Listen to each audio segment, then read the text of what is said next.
All right, you know what? You know what? Yeah, you're not wrong. Oh, there's the game. Ah, sorry, I've literally just found out that band practice ain't on today. Ow! Ow! Oi! Ah! Stop! Why are you bullying me? Ow! Oh god. Hi. Yeah, I feel very called out right now, Andy, because you're right. I haven't been this obsessed with the game. Ah! I haven't been this obsessed with the game since No Man's Sky and Minecraft, so... you know, what do you mean what was everything was said on Discord? What? Come on. No. I mean, it's not a diss, but it is true. That's why it's funny. It's funny because you're right. I've not been this obsessed with something since Minecraft or No Man's Sky. Do you remember that point where I was playing Minecraft for the first time? You'd show me how to play it.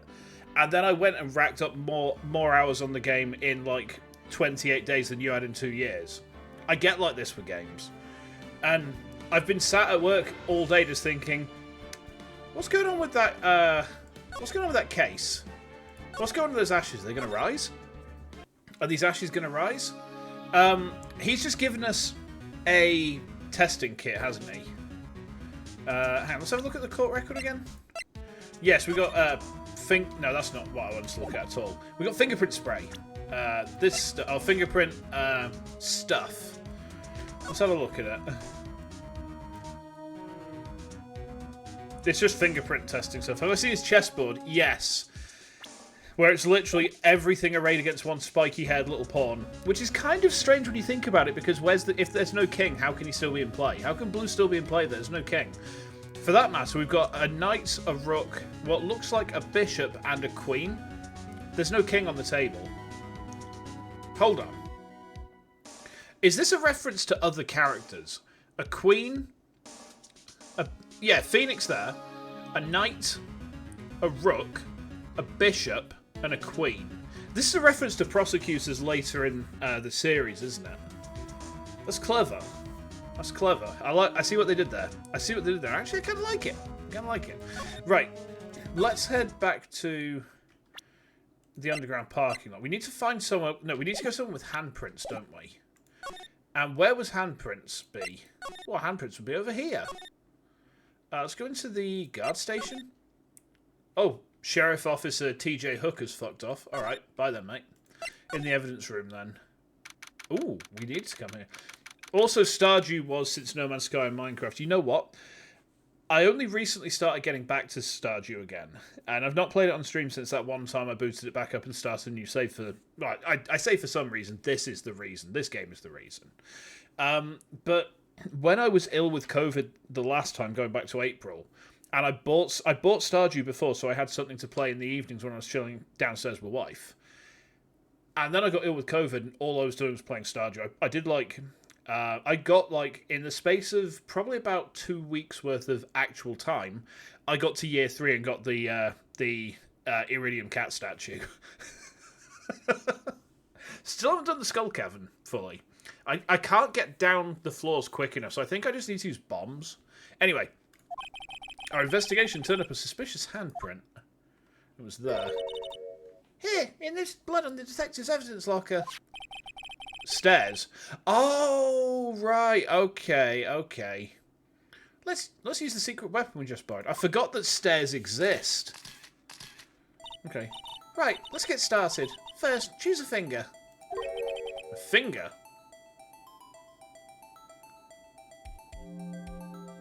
Craft stairs, place on floor, go down. Okay. I'll bear that in mind, because I was trying to do it, like, by mining out stuff and blowing up blocks and finding holes, and jumping into holes. Each finger leaves behind a slightly different imprint, so let's choose the finger that will have left behind the clearest print. Well, it's obviously that one. I really can't tell the difference at a glance. Quit procrastinating and choose a finger. I'm saying nothing, chat. This one. Okay, now it's time to check for prints. Ow! What? Was that the flagship, or was that was a spark bolt? Let me show you how it's done. Emma's starting to get that sparkle in her eyes. I was not thinking it. First, we sprinkle the... Ow! We sprinkle the aluminium powder around. How'd you do that? With the enter. See? Come on. Look at it.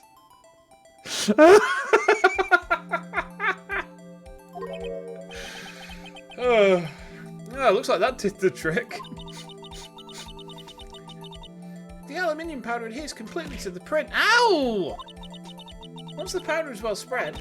Ow! Chat's bullying me! Oh, God. Just blow away the excess. How do I do that? With the E. Exciting, I know. Imagine you're blowing out the candles on a birthday cake. I bet I regret adding these, not even slightly. It gives you guys something to spend your channel points on, at long last. You can press a key to blow, yeah.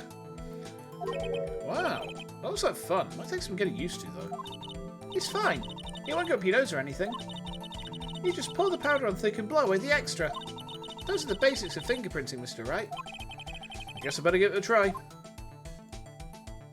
Okay. So we need to dust. Okay. Oh, God. Wait, hang on. Blow? What? It's just adding more. What? What's happening? Oh, hang on. It's adding more. No, enter adds more, but so does clicking on it.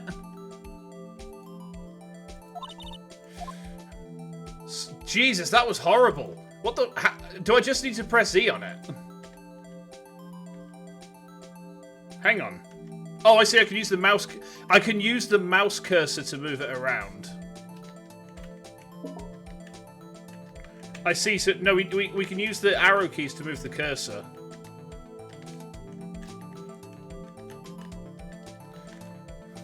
Hello, this is the Shinsu Kyosei channel. Today I'm going to be teaching you guys how to do cocaine! Okay, maybe not. Oh, do we isolate one?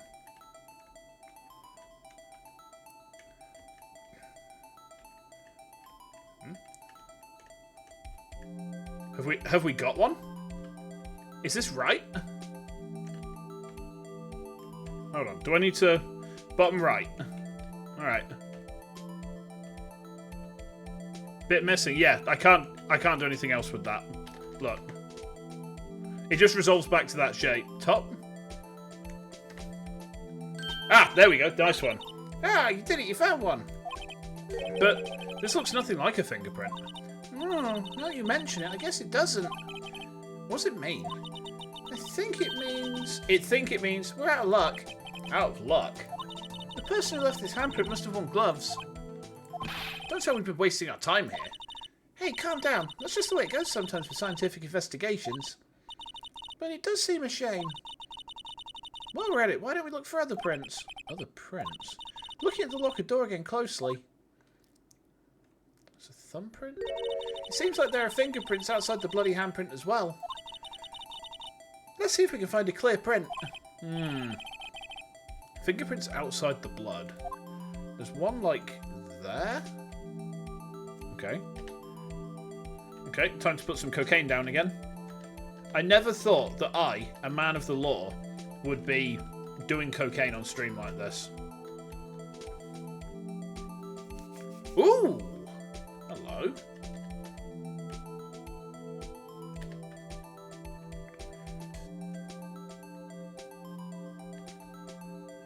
We got everything there? It looks like it. It's so much better than on NDS. Yeah, I mean, it doesn't feel... It feels actually pretty good. Have we not got this fully locked in? Nanda. Nanda. It's not very clear when, like, you've not quite dialed the print in, though. Or do we have to just, like, put down so much coke that it gives us a really clear outline? I see. We need to feed it more sweet Colombian gold. Yeah, it looks like we've got to fully paint this in, huh?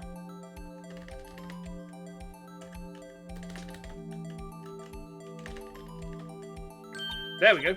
Yay! A print so clear it's dazzling. Dazzling? Anyway, this print took a lot of effort to find. Let's match it up right away. So we're not done yet. It's quite a process. Well, there's no point in finding a fingerprint and not knowing who the owner is, right? I guess she's right. Look at the fingerprint data we got from Mr. Edgeworth and point out the person you think left these prints. How am I supposed to know who it was? I could make a pretty good guess. The bloody handprint and the fingerprints are in different places, right? That means that the prints probably don't have anything to do with our case. So whose fingerprints would we most likely find on this evidence locker? It would probably be Goodman then, wouldn't it? Hold on. It's not her. Comparison complete. No match. No match. Come on. How am I supposed to guess who they are? Isn't it obvious? The bloody handprint and the fingerprints are in different places, right? Okay. They most likely belong to the owner of this evidence locker. Oh, it's Gumshoe. No match found. Saplings on Tinder. Saplings on Tinder? What? Saplings don't use Tinder. Saplings use Grindr. Come on. You've been in the sap cord long enough to know that, Ara. There's an issue with your testimony there.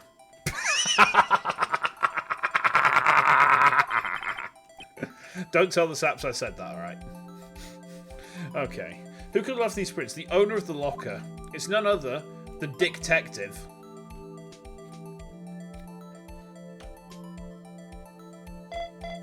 It is Dick Detective. Yeah. Match found. Aha! So these prints belong to Detective Gumshoe. Something wrong, Mr. Wright? You gave me this so what look, and I guess that's probably because I was thinking, so what?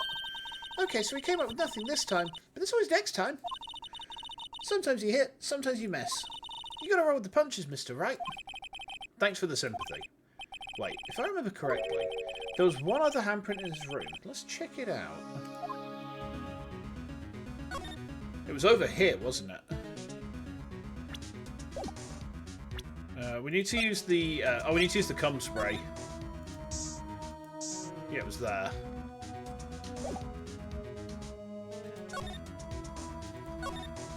This is where we got a luminal field reaction, right? Right! There was a handprint here! Okay, want to try using this? I've got my fiver rolled up and ready to go, Emma. Okay, let's check for prints. That's the spirit! Oh, but I have to warn you about something first. What? The area of the blood was wiped away, right? We only ended up finding it using chemical means. Any prints in that area have been wiped away too. Oh, right. So that means no prints. Would you say the probability of your hypothesis is high? Don't ask me. Anyway, we must try to find the prints that weren't wiped away. Prints other than the ones left by the bloody hand. Huh. These? Oh, I see. We need to...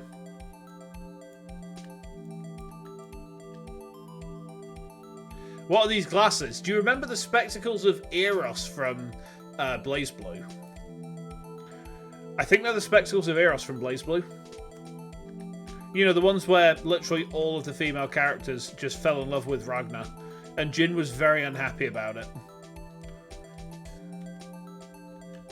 That said, I mean, you might not have seen that because I know you skipped a lot of the story bits, so...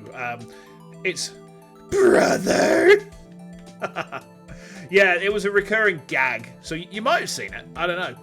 Yeah, you've seen it. Excellent. Good, good, good. Oh, wait, no, it was only really Central Fiction because it wasn't dubbed, wasn't it? That's right, okay. I just had a great idea. Oops, accidentally clicked off the window then. Let's go on to a different finger. Now, I want to try something, chat. I want to try something. Watch this. Watch this.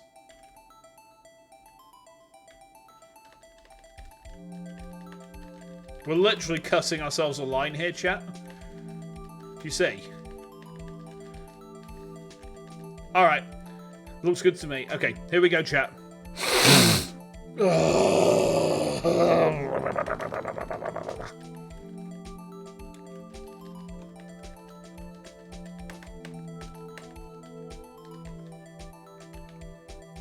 We've got something. Gave it my best shot. Oh god, should I be making these jokes? Probably not. Probably not. That kind of result won't be any good for matching prints, will it? It doesn't look like we'll get a clearer result from this print. Okay, let's try a different finger then. You'll send this stream to my managers. You have to find my managers first. You won't. You won't. My co-worker whose brother knows VTubers might, though. I still can't believe that. That was absolutely horrifying. Okay.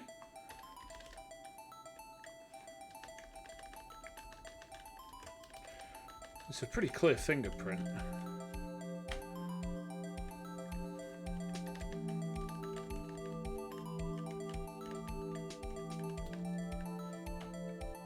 There we go.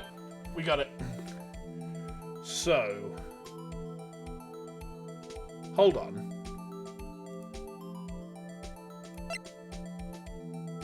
No. G to G. No worries, man. Thanks for swinging by. I will see you soon, no doubt. Hang on. It's Marshall's. Looks kind of similar to Gant's with that, but it's definitely Jake Marshall's. Look. What's he doing there?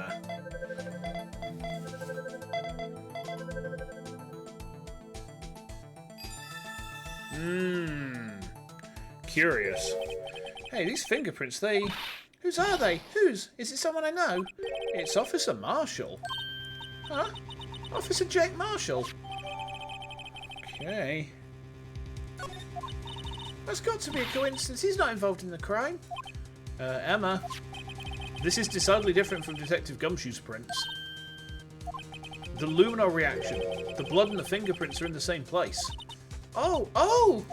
So we have Jake Marshall's fingerprints on a wiped bloodstain. I mean, better a wiped bloodstain than a wiped cum stain, I guess. But why would Officer Marshall... It looks like our investigation is finally turning up some results. And I guess this is what you... Ow! I guess this is what you'd call decisive evidence. I don't believe it. Habibit. Twinkie House. Never look up that meme, by the way, chat. If you know, you know. If you don't know, probably for the best. Ooh, we reached the end of the episode. So we were actually very close last night. Alright. Alright. Right. Ooh, crunch. Okay. Oh, it's the next day of the trial, is it? Alright. So what do you think, Mr. Wright? I think the prosecution is as confused as we are. After all, the victim was murdered in 2 different places at the same time. And a different suspect was arrested at each of the crime scenes. Lana! Good morning, Mr. Wright. I apologise for yesterday. I was indisposed. I hope they didn't hold you too long for questioning. We just finished, actually. I'm used to all-nighters, though. So how'd it go? It's as Mr. Wright suspects. The police are clueless. I figured as much, so I struck a plea bargain. A plea bargain? What do you mean by that? We agreed that if I told them the truth behind this simultaneous murder, they wouldn't seek capital punishment. That's what I mean, Emma. But Lana, don't tell me you... Much to my regrets. I'm as much in the dark about this as they are. The police are clueless, Ace Attorney in a nutshell. Very true, very true, very true. Oh, I just realised I haven't put my Discord on. Let me just slap that on so that the saps can kind of find their way in as well if they so fancy. Miss Sky, we found trace evidence of a certain person in the police department's evidence room. They belong to Officer Jake Marshall. What kind of trace evidence? Bloodstained fingerprints, to be exact. That's the trump card I have up my sleeve today. You do understand what this means, don't you?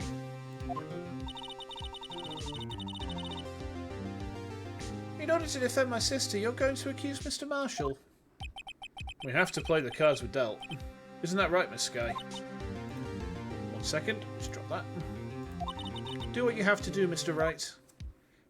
Damn Skippy. Alright, we're going in. Hooby doo boop boop boop doo. Do you hear it as well, Ara? Like when we go into the little jingle between episodes. It's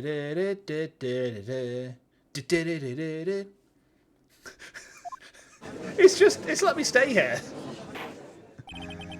I think we've mentioned this before, haven't we? Court is now in session for the trial of Miss Lana Skye. The defence is ready, Your Honour. The prosecution is sniffing our finger. I'm afraid you will have to clarify. It takes 30 minutes by car to reach the police department from the prosecutor's office. Yet the victim, Bruce Goodman, was slain at both places at the same time. But that's not physically possible, is it? What's more, I hear the victim from the evidence room just disappeared. Yes, and the body eventually reappeared in the trunk of Mr. Edgeworth's car. Wow, this is one messed up trial. One of my duties as prosecutor is to present impartial evidence. Today I will present evidence relating to the murder at the police department. In so doing, I believe the way in which we should proceed will reveal itself. Now that's what set Mr. Edgeworth apart. He sounds so on top of things. And notice that he's not just trying to push for a guilty verdict, he's now pushing for the truth. He's not just saying, I am the prosecutor, I will get this person found guilty. He is saying, there is something fucky going on here, and I'm going to work out what. And if that means that the accused gets cleared, as long as he gets his man, as long as he gets someone found guilty for what's happened, he's done his job, right? Even though he doesn't know what's going on himself. And that's supposed to be an admirable trait. Done. Very well, let the trial resume. On the day of the crime, what exactly transpired at the police department? Mr. Edgeworth, you may call your first witness of the day to the stand. For its first witness, the prosecution calls the suspect of the murder that occurred at the police department. Uh-oh. The suspect? You mean the so-called murderer? Hold on a sec. Hold on. Oop. Things are getting wild from the get-go. Oh, it's Meekins. Will the witness please state his name and occupation? There we go. The saps are alerted. Yes, sir. I'm Officer Mike Meekins, sir. My occupation is, that would be murderer, sir. I mean, at least Edgeworth finally got an answer out of someone, right?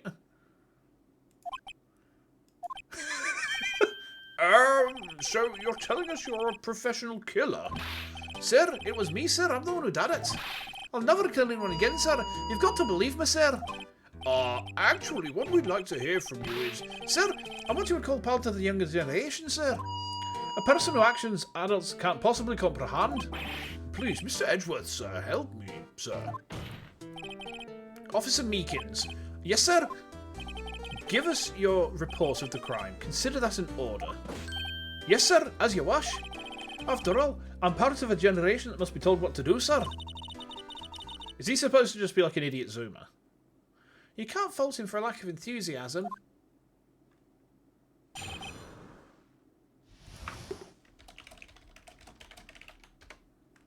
Sorry, I'm just, I'm teasing saps in the background.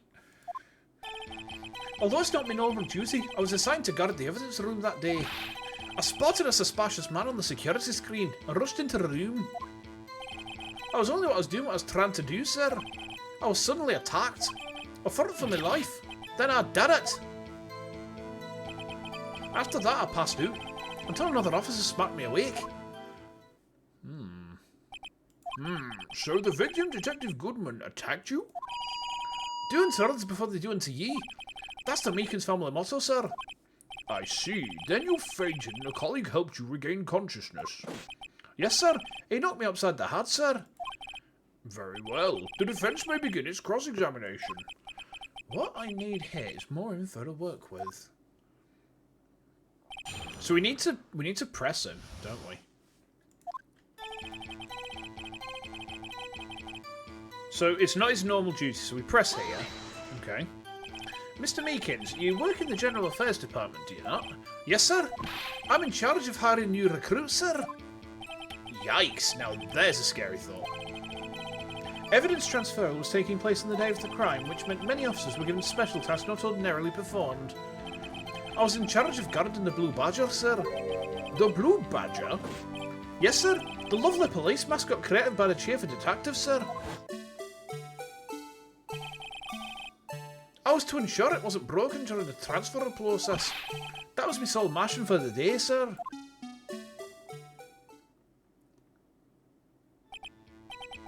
I see. It sounds like a very important mission.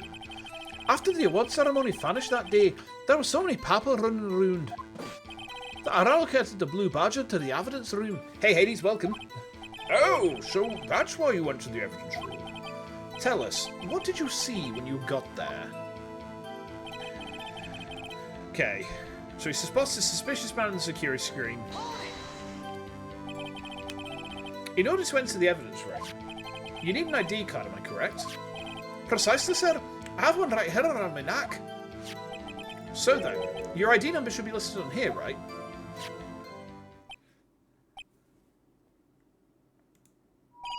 There it is. I found it. This is the one right here. Could you please read us the number? Yes, sir. It's 4989596. That's my number, sir. We return to the marathon case with Mr. Loud Bastard. I see her, but the number 4989596... it shows being used twice. Please explain, witness. It's no real mystery, sir. The first time was when I relocated the Blue Badger to the evidence room, and the second time was when I went to go get him after everything settled down. I see. So it was during that second time when... Yes, sir. That's when I spotted the man on the security screen. Okay, we're missing one ID number. We're missing one ID number.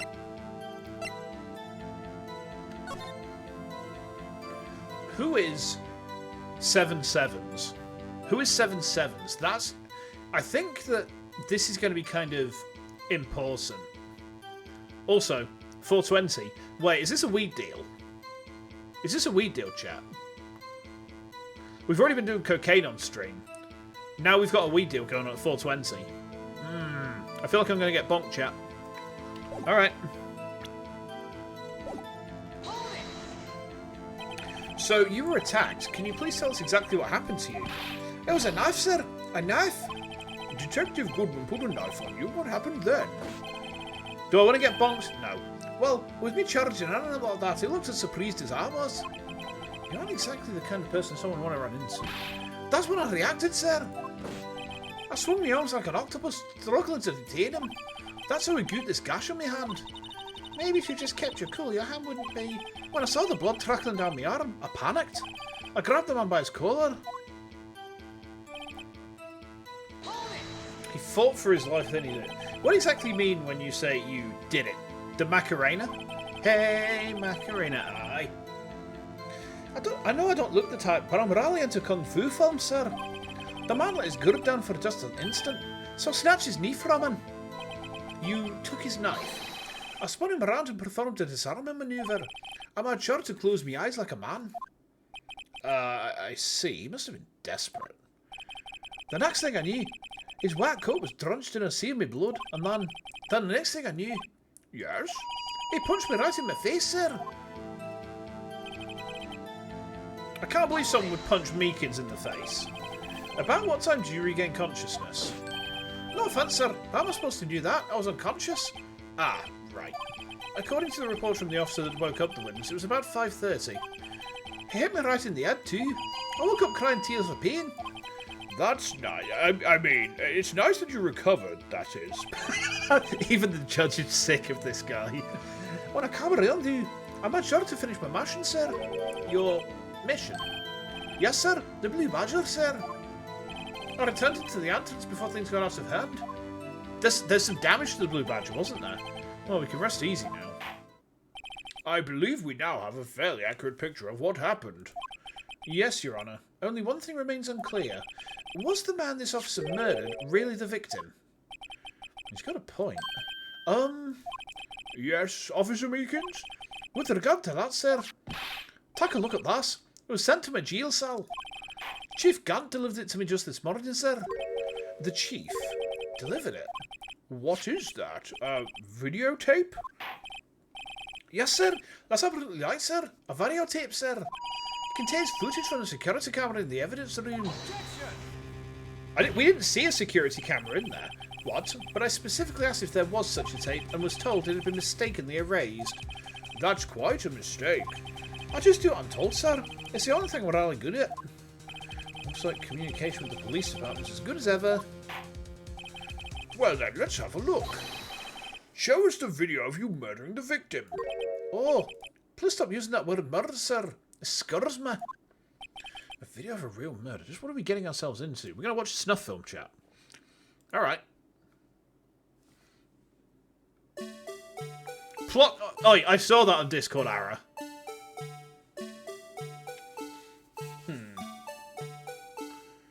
The blue badge is in the way. Oh. The Gant guy's kind of suspicious. He does feel a bit sus, doesn't he? Okay, so Bruce has gone in. We can't see Bruce's face. Something's fallen out of the locker. Stop reading Discord. No. Oh, there's Meekins. Okay. Oh, he just punched him. And then he... It looks like Meekins is the one who got stabbed. So hang on, he doesn't look like he got killed at all.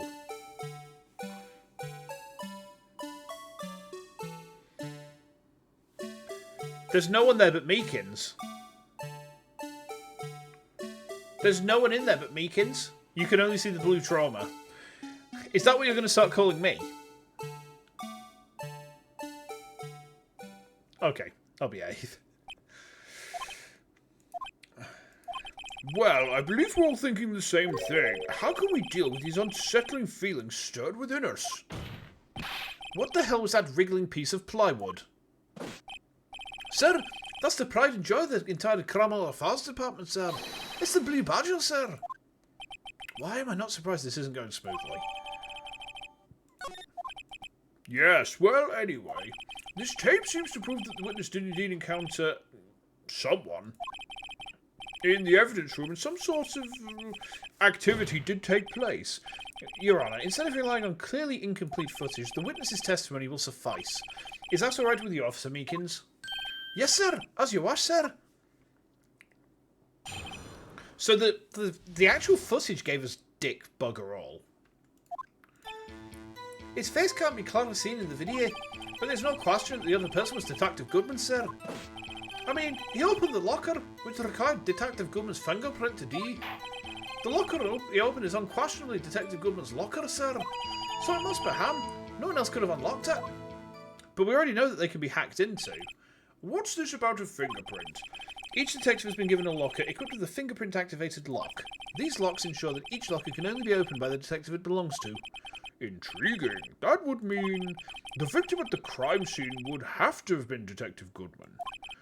Very well. The defence may begin its cross-examination. I've said a great idea, you know, for another redeem. How about an attorney's badge? Imagine. Show me your badge, donk.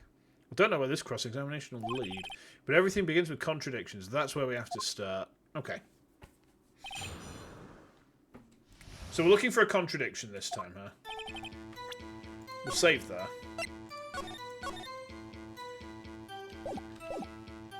His face can't be clearly seen in the video.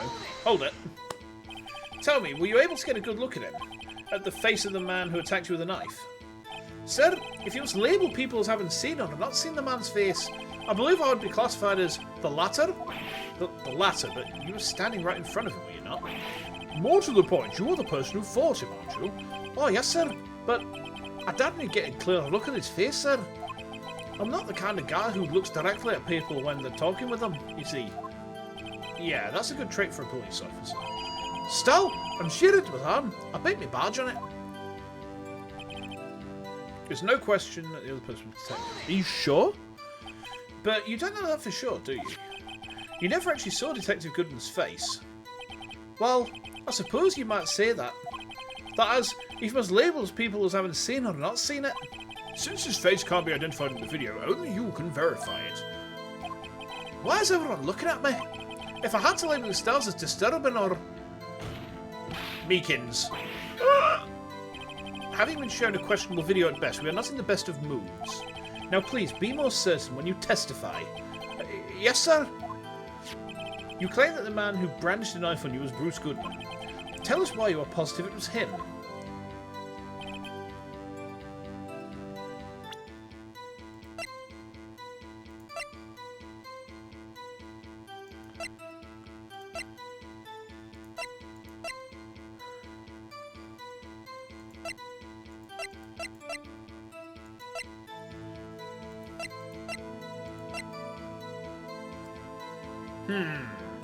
Intriguing. I mean, Goodman's definitely gone in there. Unless someone's, like, cloned his prints or something. Hold it. About these lockers, is there no other way to open them? No, sir. I myself tried all kinds of methods in the past. They only respond to registered fingerprints, sir. I wonder what kind of methods he's tried.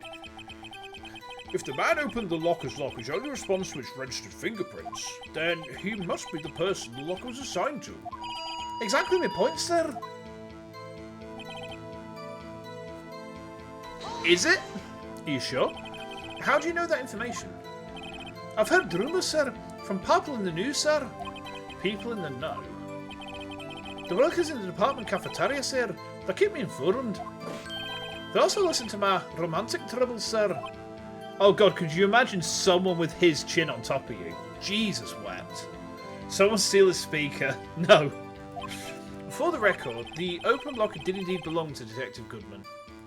I verified this information through a more reliable source. So the victim opened the locker with his own fingerprint.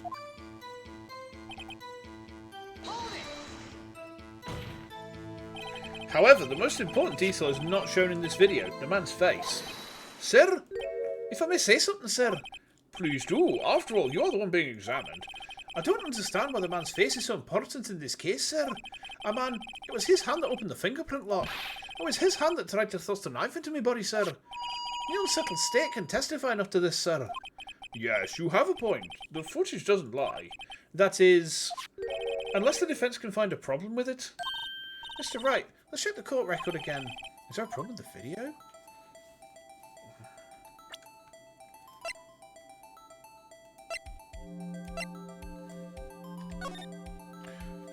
Oh, the blue trauma's back. Okay, so 1714, Goodman has gone into the evidence room, right?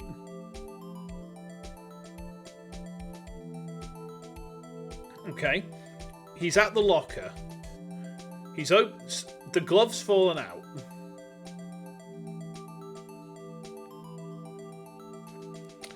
He's gone in at 1714. The 3D model for Meekins is actually terrifying. It's like Robbie Rotten, but like really roided up. Yeah. There's a problem with the video. Because look at this. Meekins is there, but where's the victim? Where's the victim?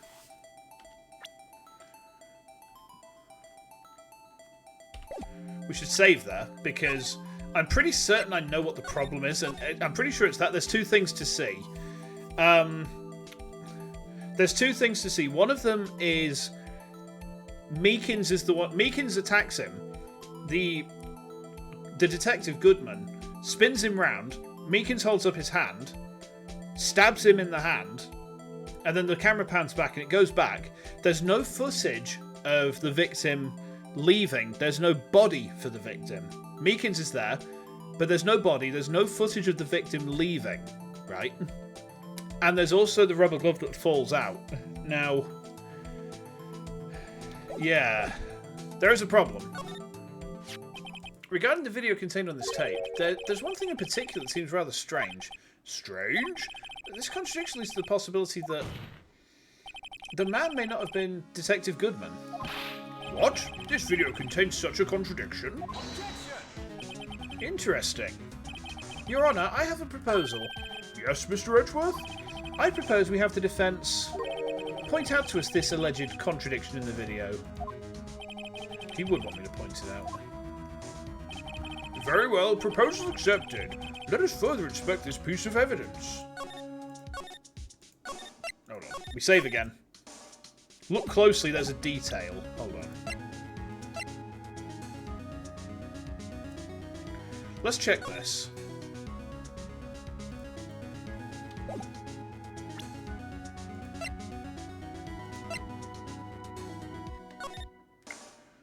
That's the locker that I tried to open. There's a detail. Alright, let's try it. I'll look again. I'll look again. Okay, so. The blue trauma is waving at us again. Okay. So he goes in. Right. Hang on, the locker's already open. The locker's already open. The locker is already open. Indicator lamp lights up when it's open. I will now play the security tape. Mr. Wright, please show us this contradiction you speak of. I have to point out a problem in the video. This is the first time I've ever had to do that. You can do it, Mr. Wright. It's set up so you can fast forward, rewind, or pause the video. Just take a good look and be sure to point out the right thing. Please don't play it too many times. I can't stand watching this video. How did this guy ever become a police officer? Now then, Mr. Wright, please enlighten us. Elucidate. Where is the contradiction that indicates the man may not have been Detective Goodman?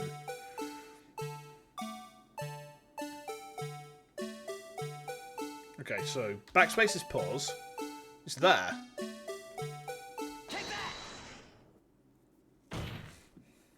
The thing that's strange about this video has got to be this. Officer Meekins. Sir? Do you mean me, sir? As I understand it, the locker apparatus works like this. Gotta eat. Good luck. Thank you. I'll hopefully see you in a little bit, but yeah, enjoy your food. And thanks for swinging by again. I'll try not to die. When you grab the handle, a sensor reads your fingerprint. If it's a match, the light turns on and the lock's released. According to my very limited experience, that's the way I understand it, sir. If so, something's seriously wrong with this picture.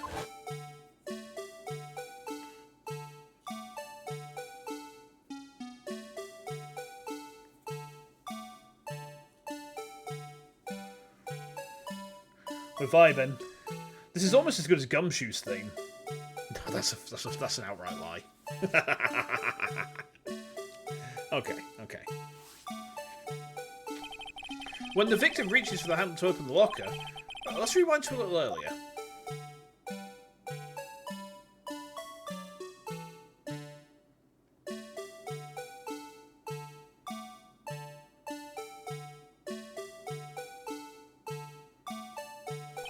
Here, notice the light? What's this? It's already lit. Precisely my point, Your Honour. The locker was already open before the victim grabbed the handle. What an amazing sound. Order! Order! What's the meaning of this? It's very simple, Your Honour. The locker wasn't locked on the day of the crime. But the locker locks are controlled by an electronic system. When a door is shut, a sensor is triggered, and the locker is automatically locked. Oh, I know, it must have broken down. Of course, I'm not an expert in this, That's not likely, Your Honour. The sensor would detect and report any malfunction. Oh well, it just goes to show novices should keep their mouths shut. Oh my fucking god. The judge finally said something smart. The judge finally said something incredibly smart. I didn't see this day coming. So then, Mr. Wright, do you have an explanation? Me, Your Honour? Yes, why wasn't the locker locked? You want me to... Okay. Me, Your Honour? Yes, well, you see, this isn't exactly my field. What do you think, Miss Scientific Investigator? Huh? Oh, maybe something jammed the system's sensor. Something jammed the sensor? Say, there's something else that seems out of place in this video. Yeah, I thought so too. There's got to be another clue somewhere in this footage. Very well, let's inspect the video once more. Oh, I see. We're just going to be spending our time watching videos with Udgy, are we? All right. He's our little Udgy poo. The locker wasn't locked, Mr. Wright. Please explain the cause for this.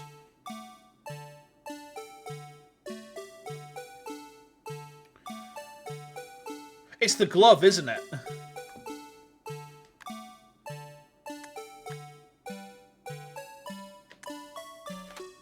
It's that.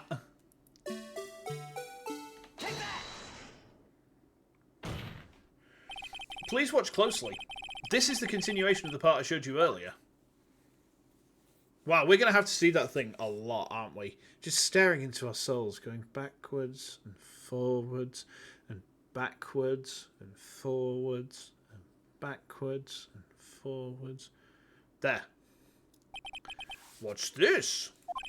Something white fell out of the locker. But sir, it's been my experience that things fall out when doors are opened. Often fall out in real great distances when you open my car door, sir. We can't be sure that item was completely inside the locker to begin with. What do you mean? The sensor triggers the lock when the door is shut. What if something was inserted, say, between the sensor and the door? Inserted? Judge. Behave. Behave, Judge. Well, I've less of that now, thank you. Ow! I'm getting bullied. Ara goes off to eat. Also, Ara keeping an eye on Nep so that any bonkable moment doesn't go unnoticed. This white thing wasn't inside the locker. It was stuck between the door and the sensor. Oh, I understand now, sir. It's just like my tie. Is that the EBF5 hockey stick? Yes, it is. I added the hockey stick as a bonk redeem. So the full list of redeems in the yeet in the actual yeet command is the EBF5 hockey stick, a Nod Tiberium Wars era flame tank, the Rebel flagship from FTL Faster Than Light, Iron Tager's Spark Bolt, and a Hadouken. You came back momentarily just to throw a hockey stick at me. 2 or 3 times it got stuck in the door when I get up with the patrol vehicle, sir. Instead of the door closing, my tie chokes me.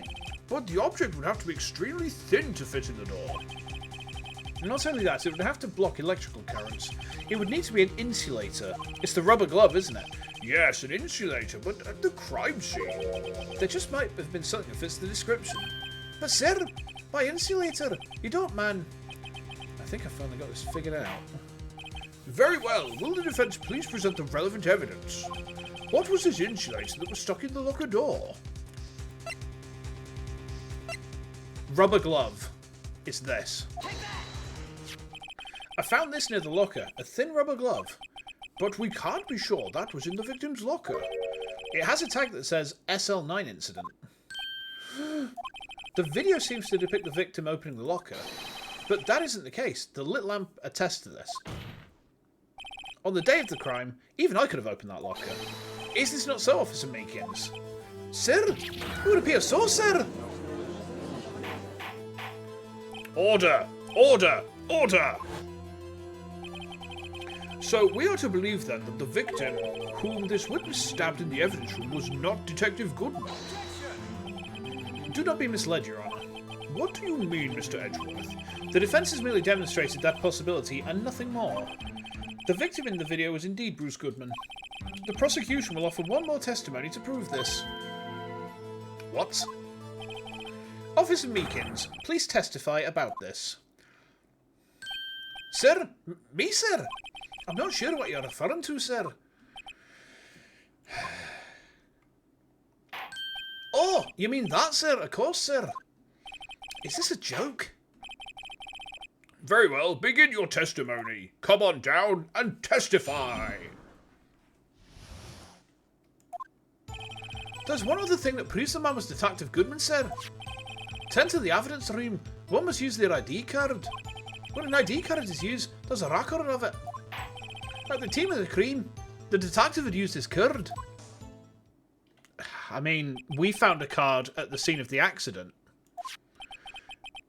An ID card, I see. I have the ID card record right here, Your Honour. The ID used at 5:14, is that of the victim? Just before the crime. Yes, this is without a doubt. This is the victim's ID. However, one thing does strike me as unusual. Several hundred cases should have been due for transferal. Why were there so few people using this room?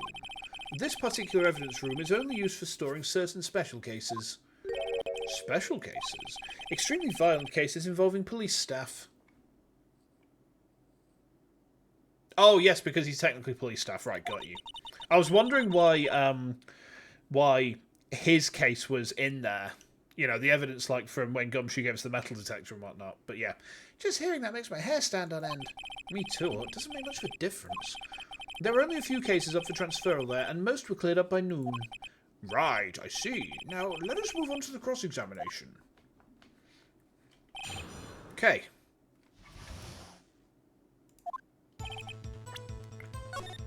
See, the music's gotten a bit more urgent as well. That tells us we're zeroing in on things. Found at prosecutor's office crime scene. I think we need to play the ID, because the ID was found at the crime scene, right?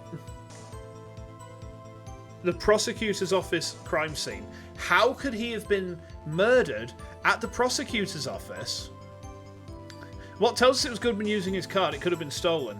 What tells us that it can't have been Goodman using his card is that Goodman was murdered at the prosecutor's office. To the best of our knowledge, he's been killed by Lana Skye at the prosecutor's office, which is 30 minutes away by car, right? How then is his ID used to get into the evidence locker when his card, we found his card. We found that in the first crime scene, right? We found that actually at the first investigation scene. So I'm going to press him on everything, just to see what he says. So, unlike your earlier testimony, you believe this to be rock solid, do you? Yes, sir. Solid as stone, sir. If my hand wasn't wrapped in bandages, I'd even get the V for victory sign, sir. Couldn't he just use his right hand for that?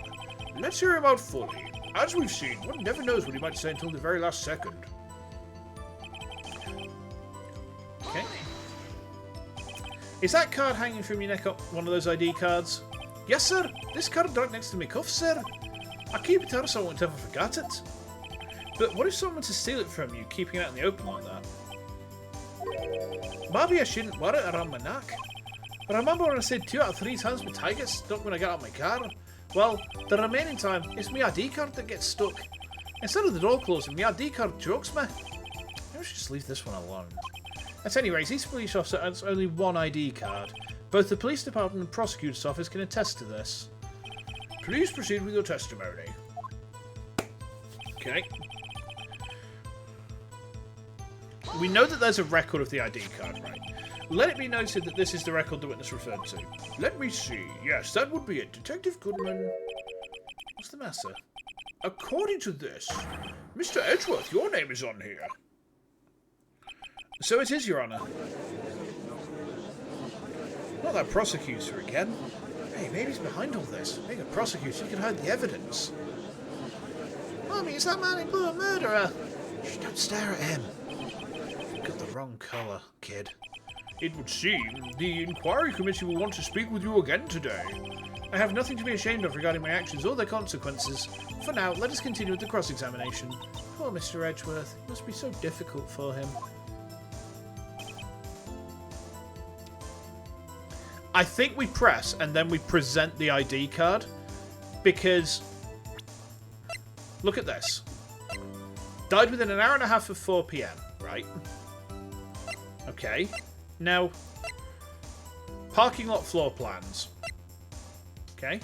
Evidence room floor plans. Now, taken by Angel Star after the crime was committed. The ID card, right? The ID card was like here in the room.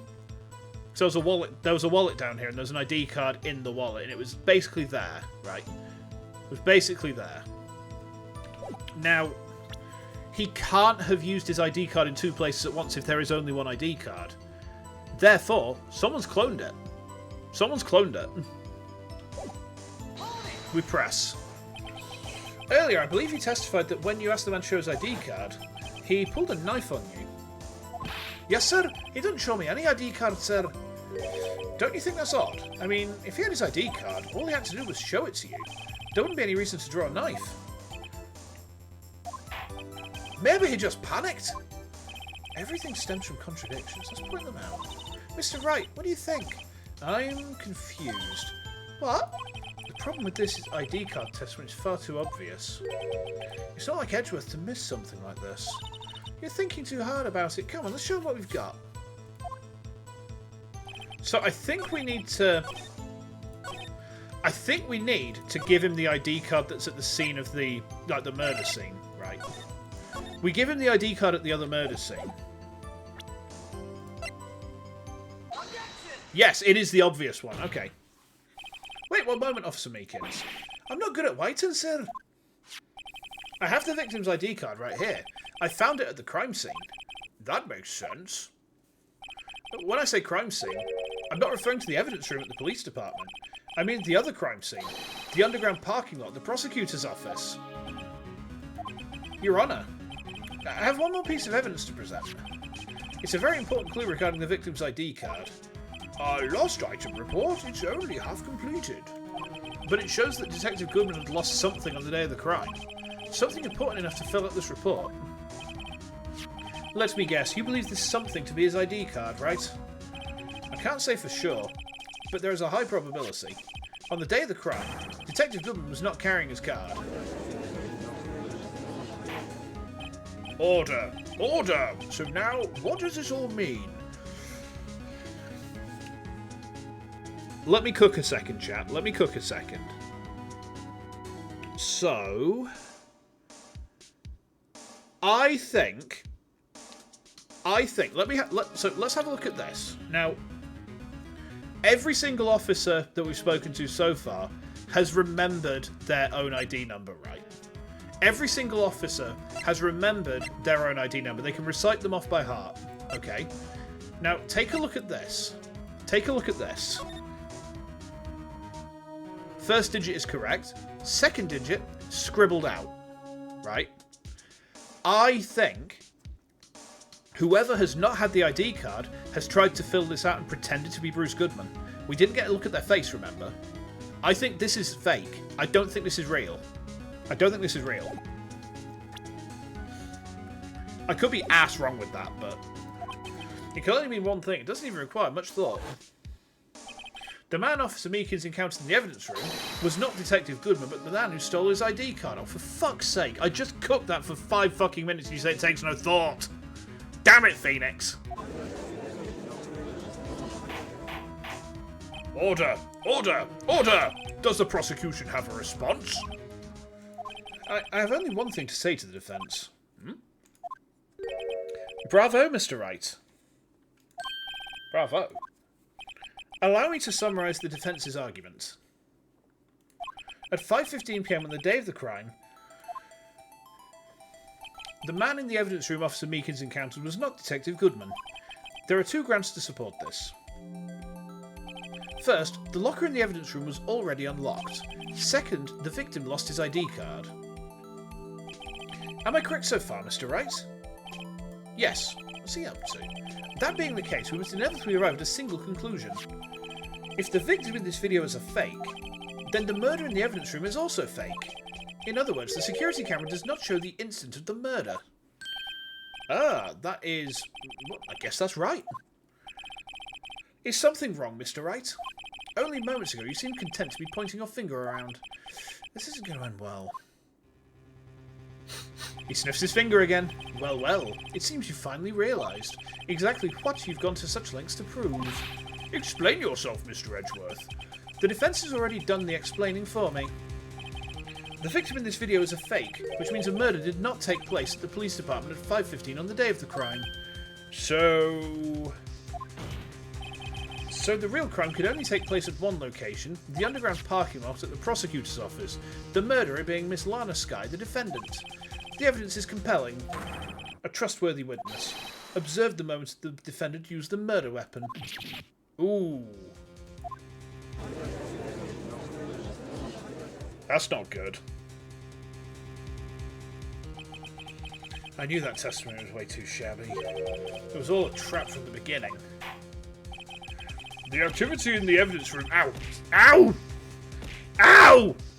I still lose many questions... Ow! Unanswered. Ow! Ow! No! I'm getting really bullied now. Ow! Hi, heart. Ow!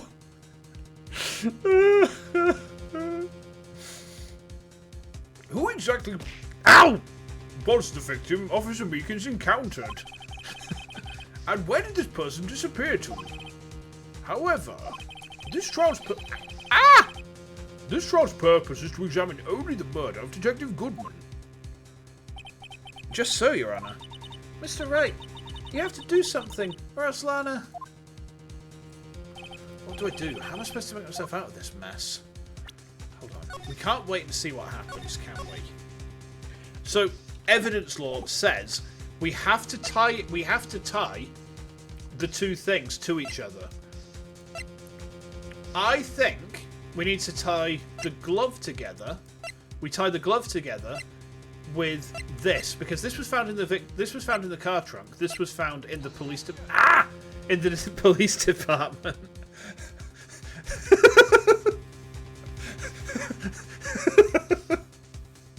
Oh god.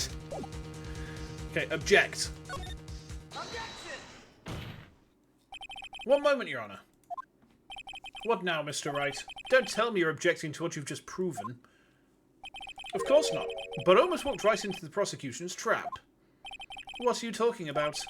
This cross-examination has proven one thing and one thing only. The security video did not show the actual murder. Let's take this opportunity to have a quick swig of water.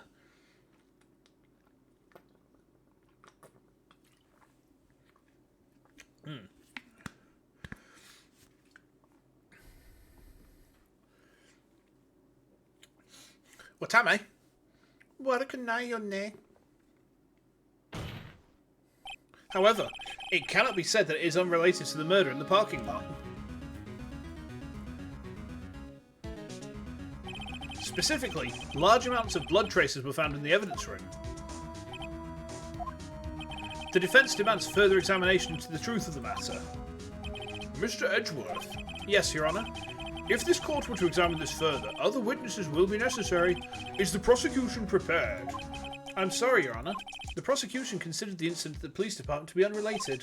We have not prepared any other witnesses for this incident. This just might be my chance. Time to call a certain Texas Ranger to the stand. Wait, hang on. A Texas Ranger? An Arizona Ranger? You see, Mr. Wright, do you mean... Yes, I mean the guy who possibly did a killing, and he thought he got the slip, but he didn't reckon with Phoenix Wright and the big iron on his hip. Big iron on his hip. Your Honour, the defence would like to request a specific witness. Oh? Whom do you have in mind? Someone we have reason to believe knows the truth. The truth behind the activities that took place in the evidence room. The prosecution requests to hear this person's name before deciding whether or not to comply. Very well then, Mr. Wright.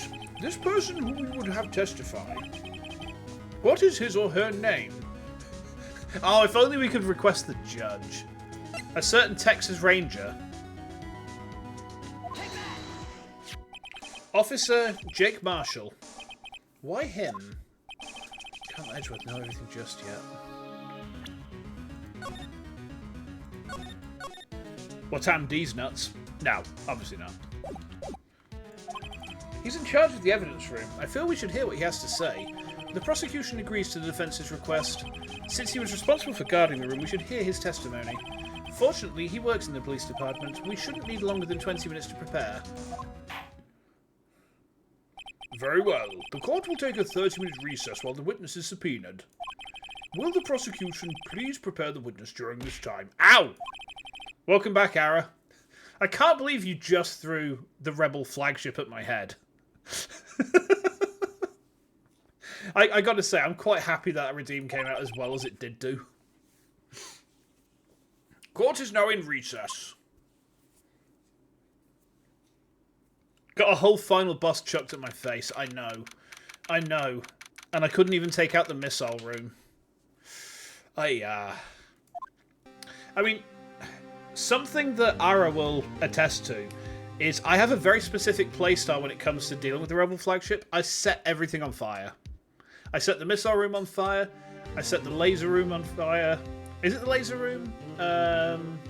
Yeah, like the middle two weapon rooms. Yeah, I set everything on fire except for one room. So I leave one guy running around alive so it doesn't self-repair. Yeah, it's so stupid. If you want to see a VOD of that, Hades, then there should be a VOD or two on my YouTube archive. It's down here on my my overlay, so you can see it there. But is there any reliable way to deal with the flagship? Yes. Hacking the shields, taking out the missile launcher. Yeah, there's several reliable strategies. What I like to do is I hack the shields. Yeah. Cloak, hacking, teleport into missile bay. My strategy is slightly different. So my strategy is using cloaking and hacking. I don't use the teleporter normally.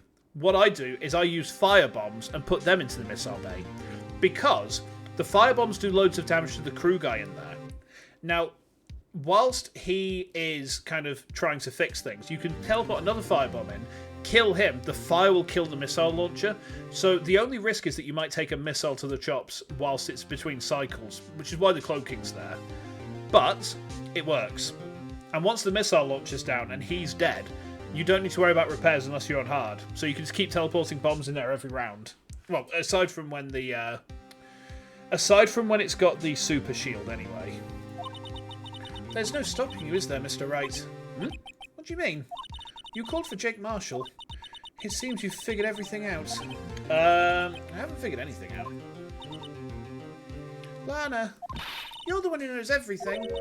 Emma, you always know everything. Why don't you just tell us?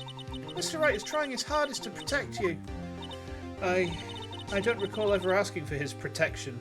Oh, naturel, huh? Okay.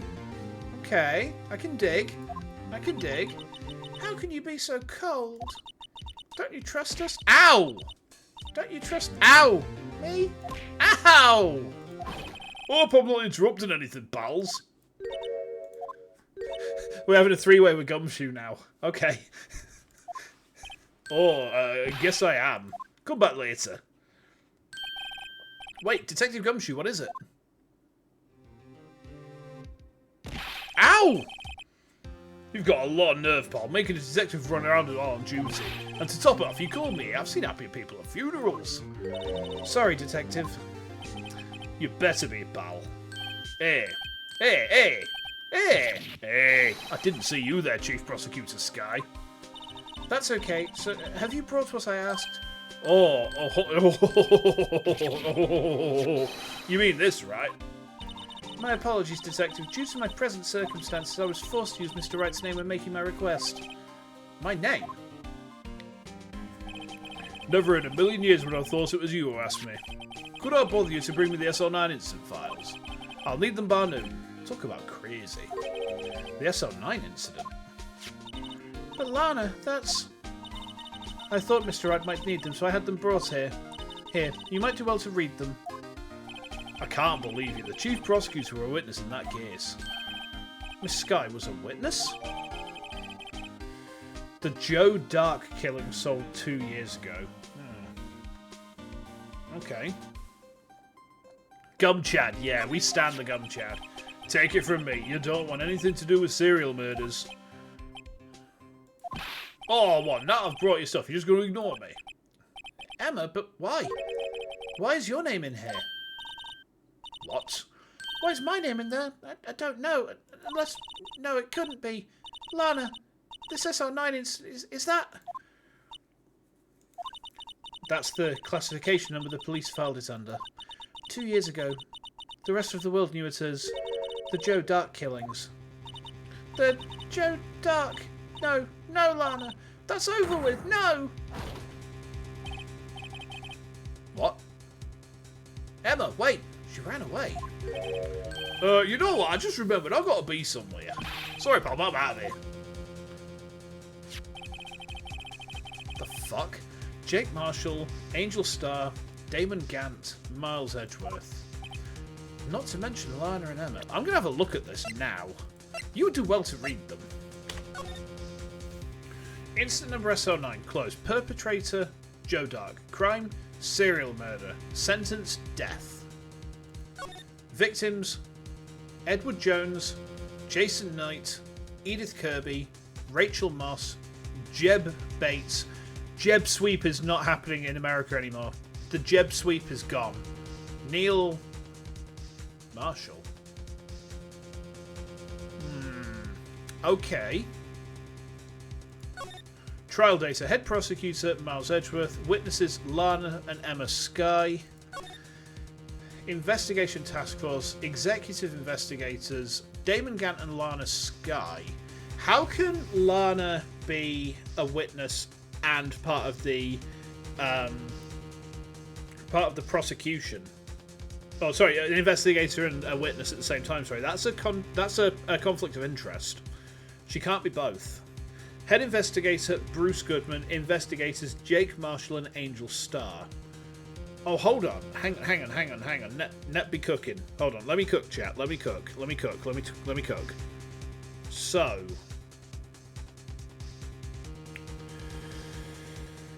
in this report, one of the victims shares a surname with Officer Jake Marshall, right? One of the victims has the same surname. We can assume that they're related because people in this universe seem to be related if they have the same name. Duck mayonnaise especially if the egg is iridium quality. Yum, yum, yum. Now, Emma and Lana have been witnesses to this. Potentially, one of them was going to be the next victim, I guess, right? Now, Angel said she was coming to the police station to try and investigate this case. She was an investigator. Jake Marshall is an investigator.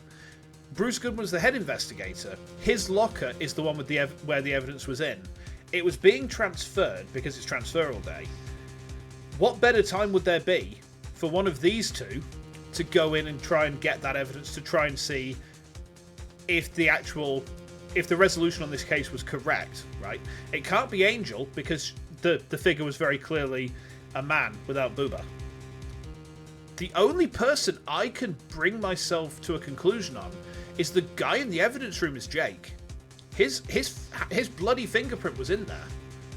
Not his bloody fingerprint, sorry, his fingerprint was in there. But the only person I can think of who could be that guy in the trench coat is Jake. Am I overthinking this? Chat? I might well be, because it's not the first time I'll have overthought something while I've been playing this game.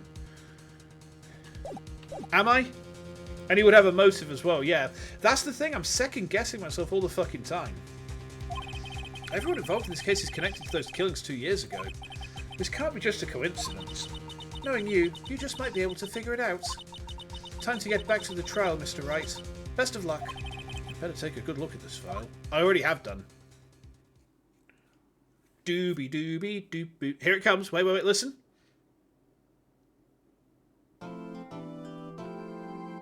You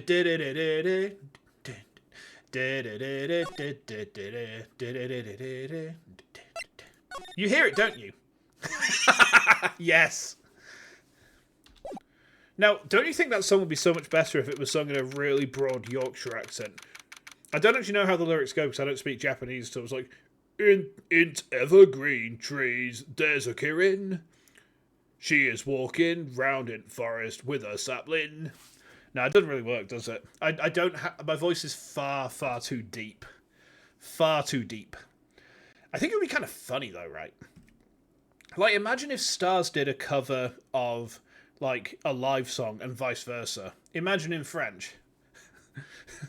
Sacre bleu, I surrender, take my country.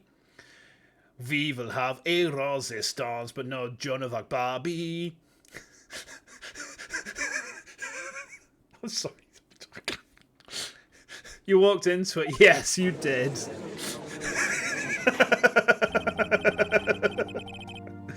I mean, one thing I can say is I think fast with words.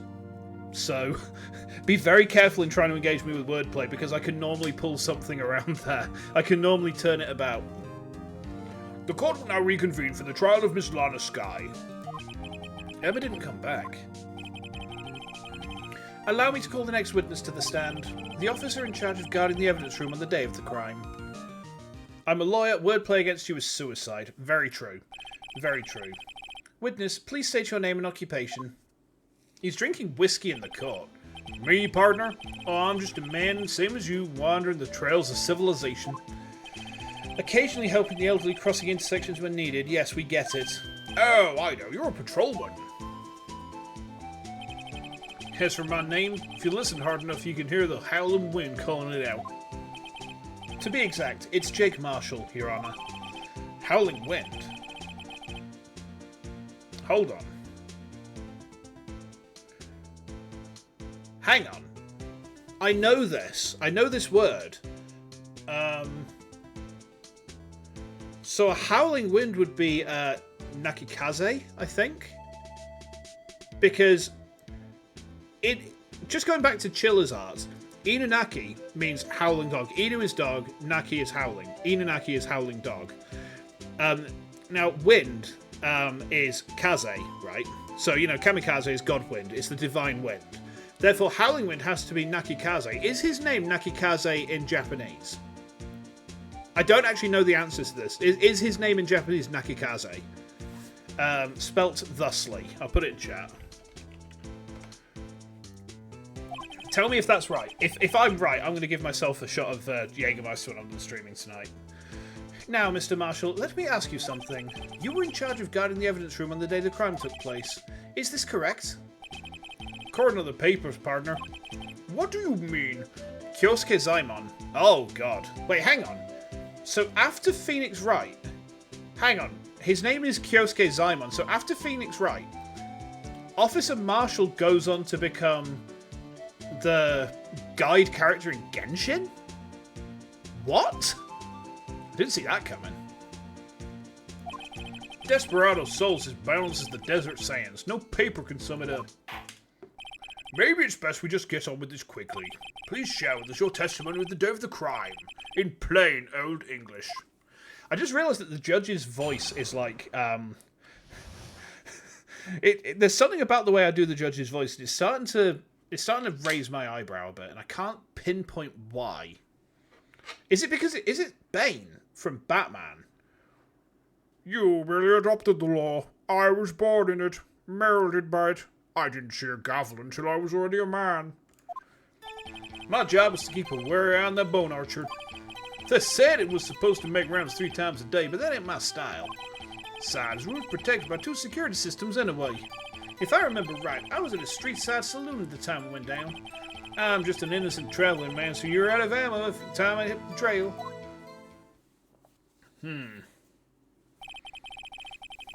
I can't say I particularly care for your attitude. I can't say I care for your beard, but you don't see me complaining. Wait a minute. What do you mean by 2 security systems? I mean the security cameras and the ID card reader. I reckon even a cowpoke like you knows about those. Yes, well, what about the fingerprint-activated locks on the evidence lockers? Fingerprint-activated locks? What kind of newfangled doohickeys are those? He's not being very helpful. He's not that good with machines or with following orders. Everyone's got their weaknesses now, don't they, Mr. Prosecutor? This one seems like trouble. Okay, Mr. Wright, he's all yours. Day of the crime. We're cross-examining this boy. Okay. We're going to save here, right? And then we're going to press on every single point. How exactly did you keep an eye on the evidence room? I just made sure nothing moved in the security camera monitor. That room's so still, even time dies in there. I was just a caretaker and interred the recordings. You interred them? Videos and nothing aren't that useful. When the time would come, I'd erase the tape. If nothing unusual is recorded, tapes are to be erased every 6 hours. Each time I'd erase the tape, it felt like I was erasing a part of my life. This guy has a flair for the dramatic, but isn't going to do him any good. So, in actuality, you didn't physically enter the evidence room. It's always how you open this game with a new cross-examination. Yeah.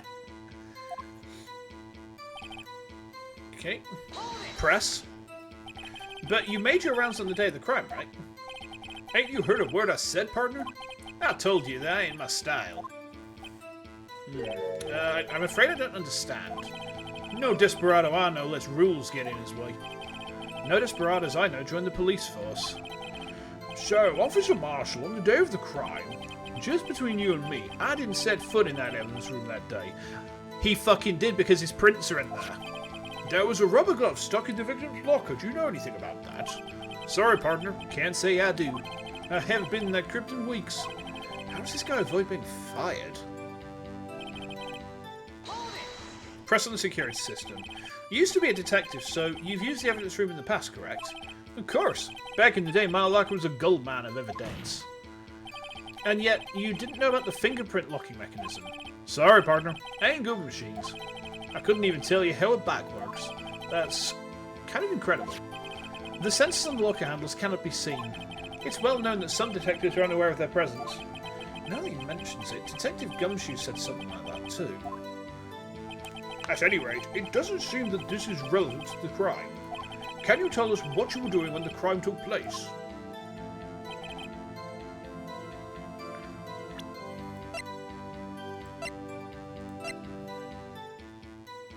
Found on a bloody handprint left in the evidence room, the print had been wiped. Why is a bloody handprint there? I'm going to press before I present anything. What were you doing in a place like that? Oh, I was eating spaghetti. Not even Angel's steak lunch can be that parlous. How do I pronounce that? Vongola's sepia pasta? Is that squid ink pasta? Do you mean to tell us? Oh, enjoy your food, Hades. You abandoned your police duty to eat some noodles? Not all desperados eat tacos, partner. Bah.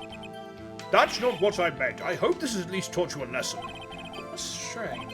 This is usually where Edgeworth says, did you not want to race this year?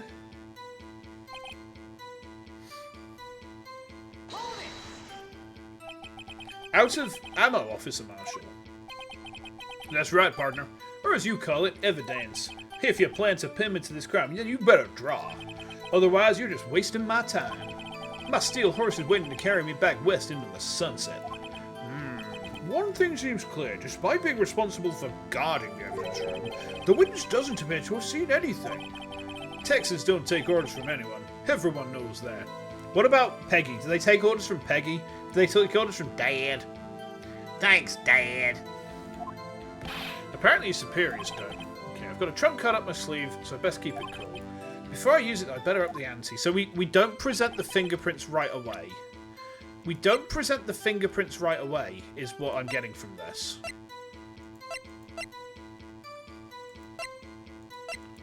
This is the trump card, right?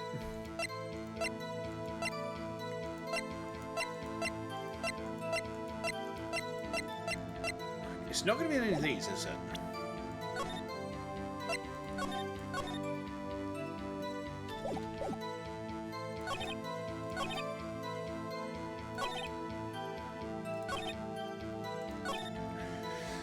If you were at a street side saloon, but Phoenix is saying don't play the trump card. And this is the trump card, isn't it? It's his fingerprints. But this is the only thing I can think of that we've got to play at the moment. He wants us to up the ante. He says up the ante, right?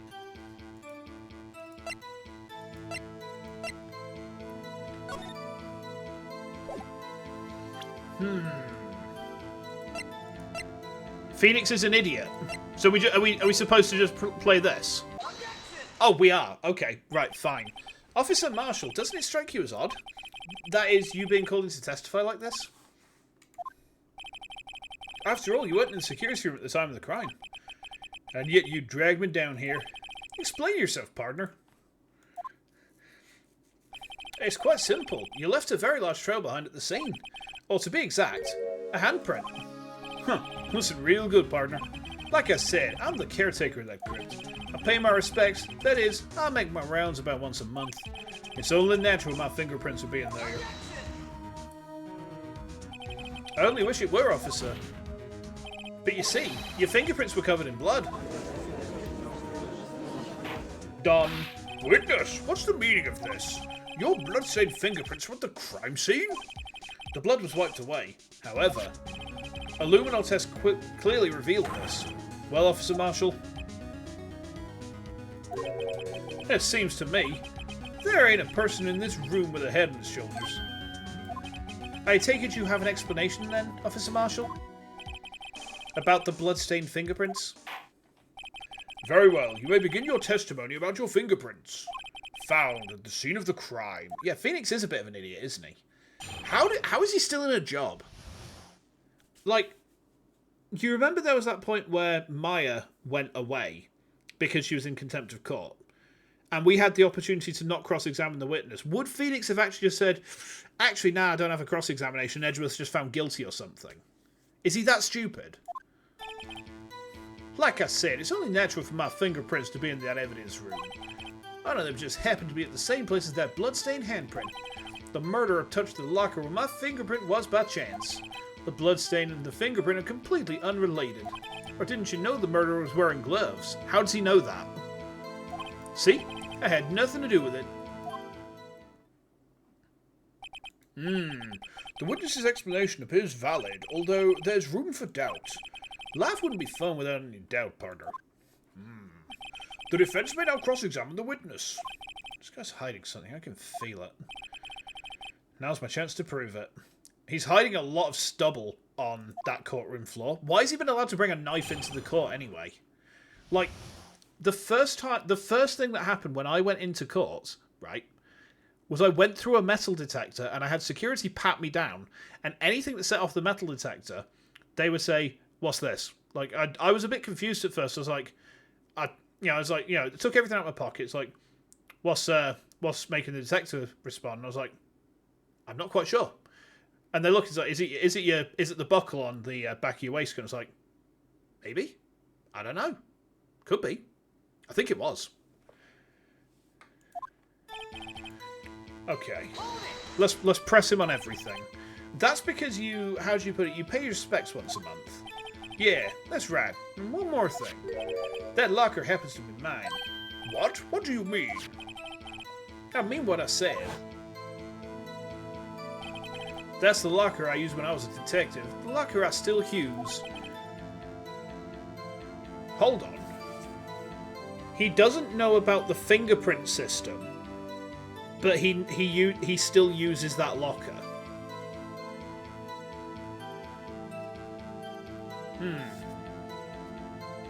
All that's in there now, there was a heap of broken dreams. I see. It'd be strange if my prints weren't all over that locker. Apparently his fingerprint data was never removed from that locker's programming. He must have been using the fingerprint lock all this time without ever knowing it. Oh, fair enough. Okay.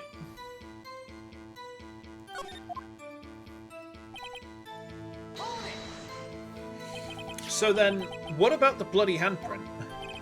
It wasn't mine. It's no mystery. Please explain. My locker's covered with my fingerprints. It just so happened.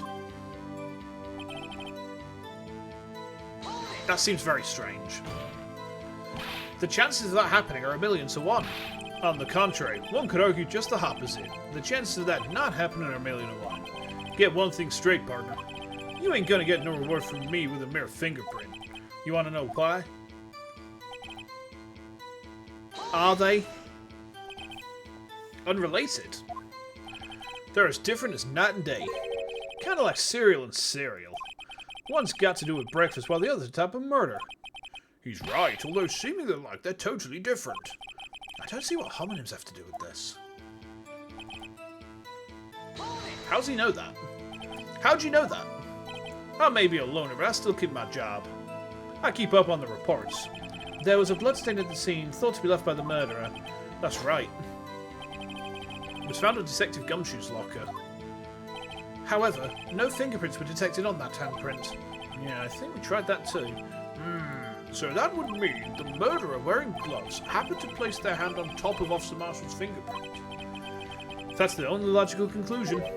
Are you starting to get the picture, partner? The picture? This seal of blood. In the desert, it's just food for the buzzards. There's only one reality, and that's this. The security tape. So long as my trail isn't in there, you can't say otherwise. This isn't getting us anywhere, Mr. Wright. Please consider carefully where you're going with this cross-examination. Yes, Your Honor. Now then, continue your testimony, Officer Marshall. Too bad it wasn't me in that video, right, partner? He's saying that way too cockily. I think it was him. I'm almost certain it was him. What do you mean by that? You want to tie me to this crime, isn't that right, partner? If so, that video is the only direct evidence you have. But that video is next to useless. It's full of blind spots. Blind spots? Places you can't see. Wait. The camera's panning back and forth. The floor isn't shown. If someone's familiar with the camera's position, they could leave the room without being caught on tape. We don't have time for your speculations, Mr. Wright. Well, Mr. Wright, if you could show us evidence in this video that indicates Officer Marshall was present, please do so now. Do we have any evidence to show that he was present? Hold on. Let's watch it back. We do? Okay. I'm watching. So he comes in. Right. Okay. He's at the locker. A detail. Is it the earring?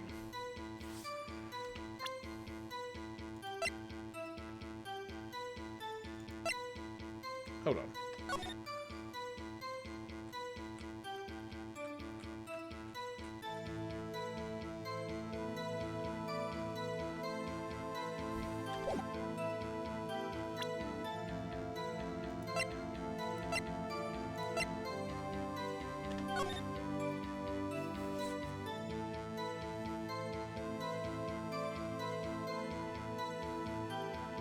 I'm thinking.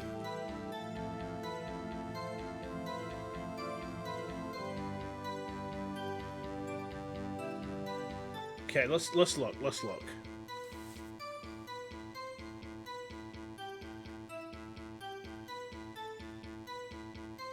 The victim, he's got an earring. Is that right? I'm gonna try that. That's the only thing I can see.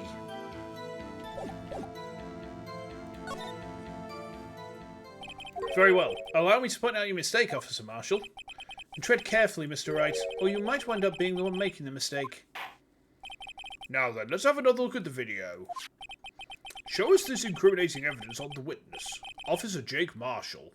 It is the earring, isn't it? It has to be. Because Bruce didn't have an earring. Fast forward a bit.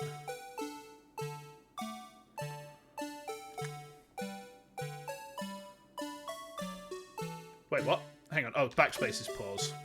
Hang on. J's rewind. It's the earring, isn't it? Has to be. Right?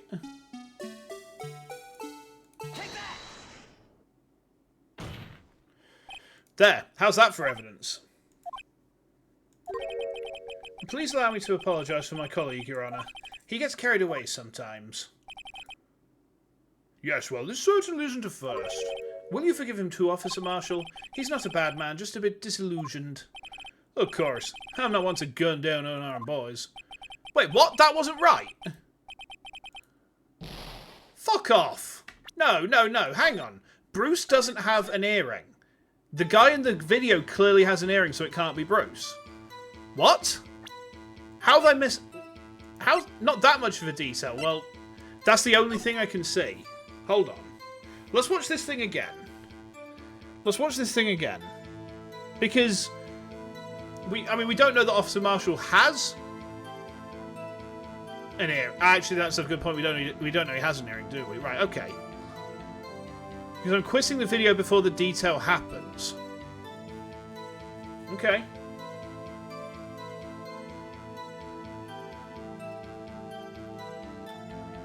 Okay, so it's after Meekins comes in with his massive fucking chin, right?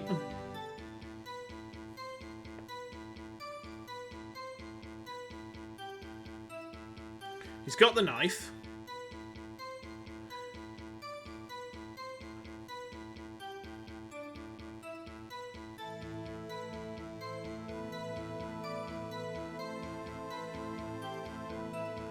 And then Meekins is there, KO'd.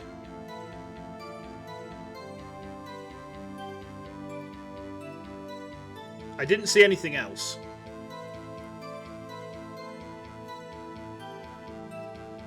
Alright, let's keep watching this. Let's watch it again, right? So, it starts, right? I'm perplexed. I'm quitting the video before the detail happens, so it's after Meekins comes in. Right? Oh, hang on. Is it the evidence? Hang on. So he opens that up, right? Is it the evidence locker?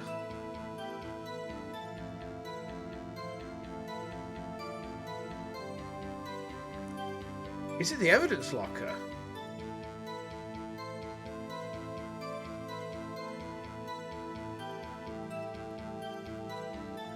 Hold on, keeping watch, 17:15, right? And then it pans back. And then Meekins is KO'd, right? Locker's open. And then it pans back again.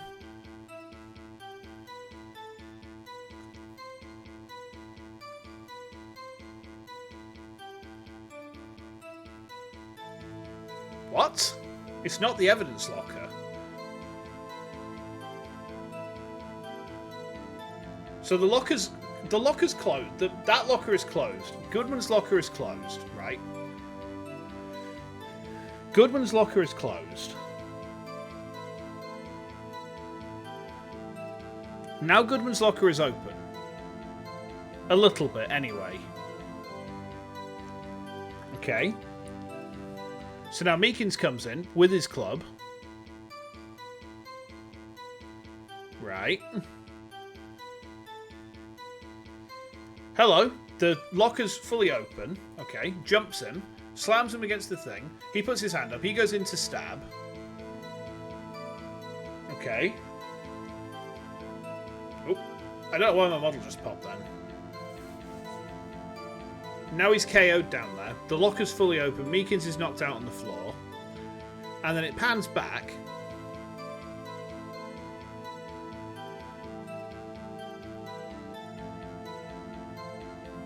Oh, it's the cloth.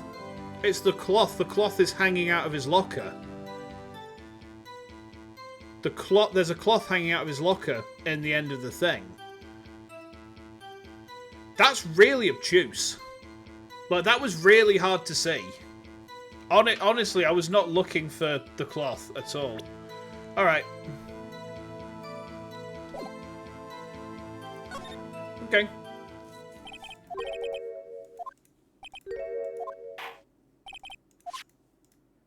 Okay.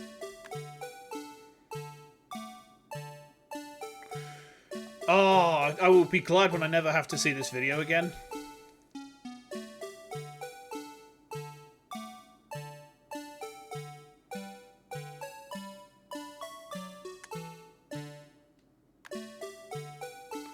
Quickly now.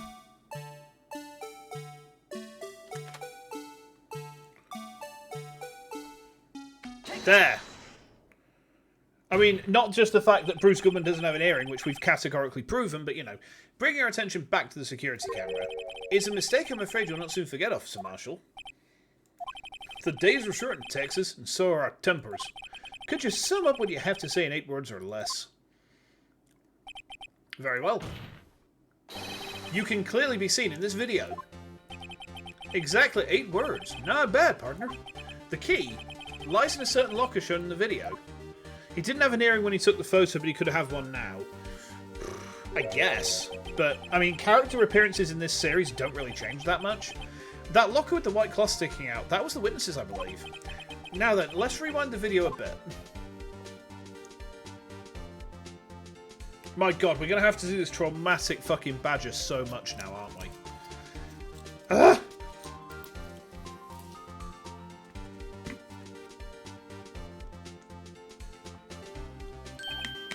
Oh, the white cloth, it's gone. What's the meaning of this, Officer Marshall? When the crime took place, the white cloth wasn't there. Then it suddenly appeared. There's only one explanation. Officer Marshall, you were in the evidence room at the time of the crime. What's more, you opened your locker when the camera was turned away. Well, order, order! It seemed that's it. Hold your horses. Sorry, partner, you got the wrong man. So what if my locker was open? That doesn't mean I'm the one who opened it. It does. The murderer needs to hide something, so he opened a locker and stuck it in. It's not my fault he happened to choose mine. Why is everyone staring at me like I'm a wanted man? Because this guy isn't just playing dumb. He really doesn't know.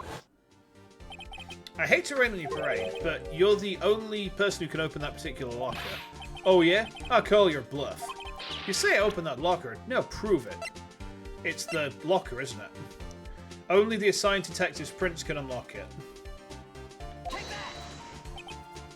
A fingerprint sensor? We talked about this earlier today. The lockers can be opened only by the detectives they belong to. What kind of crazy talk is this? Well, Detective Gumshoe did mention something about this. In any case, the locks aren't that obvious. There are even some people on the force that don't know about the fingerprint locks.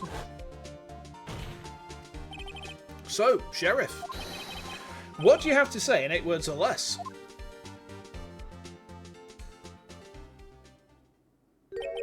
I only got one word for you, partner. No! Oh, we got him. Interesting.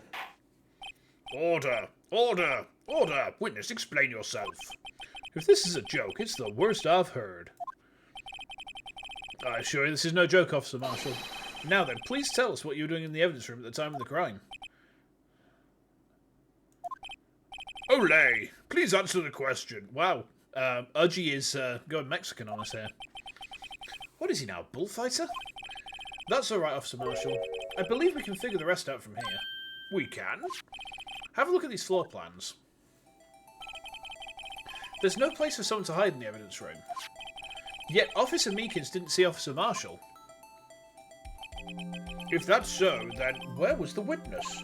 It seems Mr. Wright has an answer. That's right. The only possible conclusion. Well then, let's hear it. Where was Officer Marshall at the time of the crime?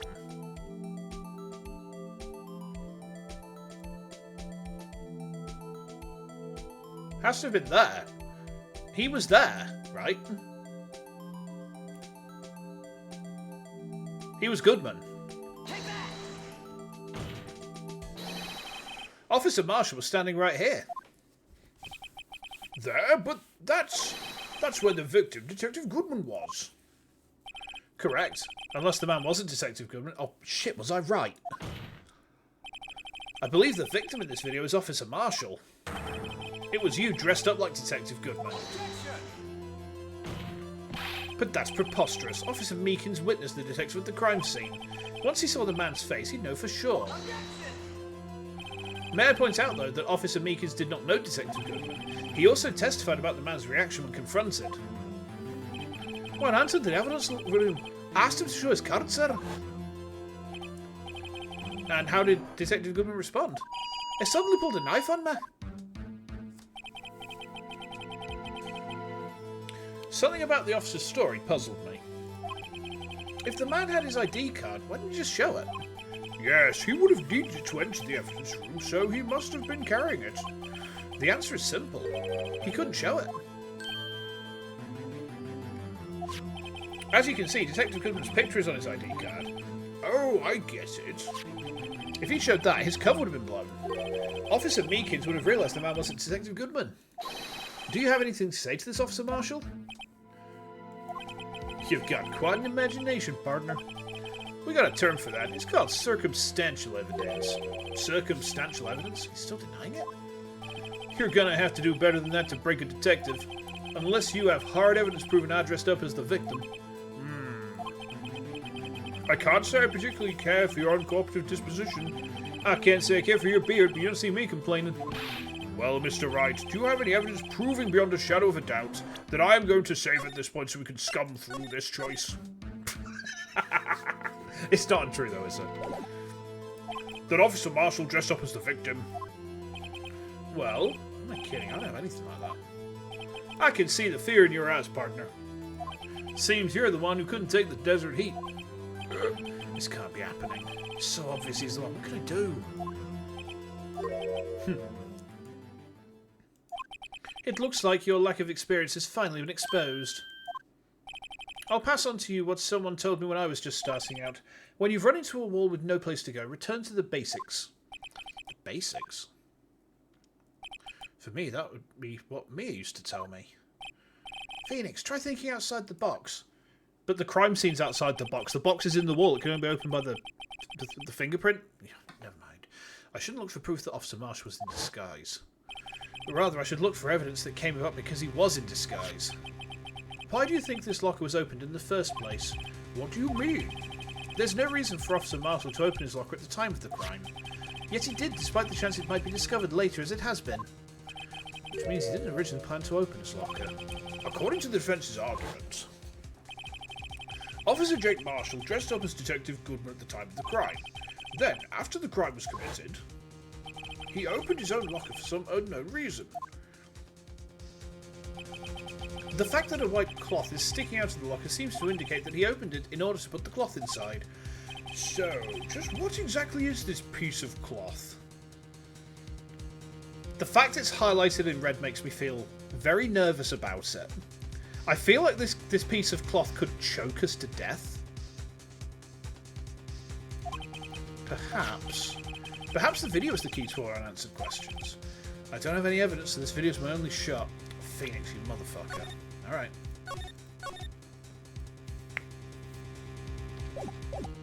If I hate it, yes. Uh-oh. Very well. Let's take yet another look at the security tape. After committing the crime, the witness opened the locker to put away the white cloth. Please show us why the witness had to open his locker. Is it the... French-speaking English. Is it the glove? Because the glove's from the SL... The glove's from the SL9 thing, isn't it? Yeah. Hold on. Right, let's try and present it, shall we? Should we try and present it? The glove? Is it the glove? Am I right?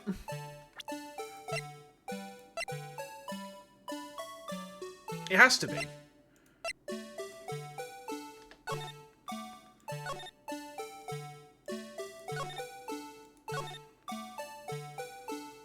It has to be the glove.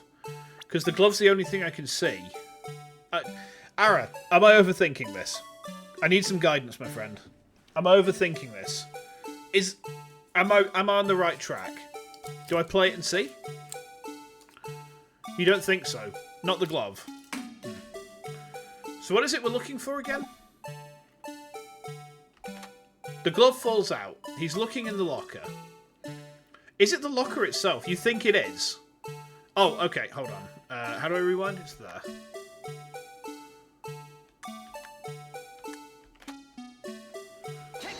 Wait, no! Oh, for fuck's sake! Why did it do that? I didn't... Fucking hell, the mouse was on that fucking badger. Alright, we'll go through that again then. God's sake. Why did it do that? Hold on.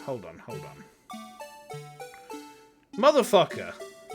That's actually annoying. Oh, hang on.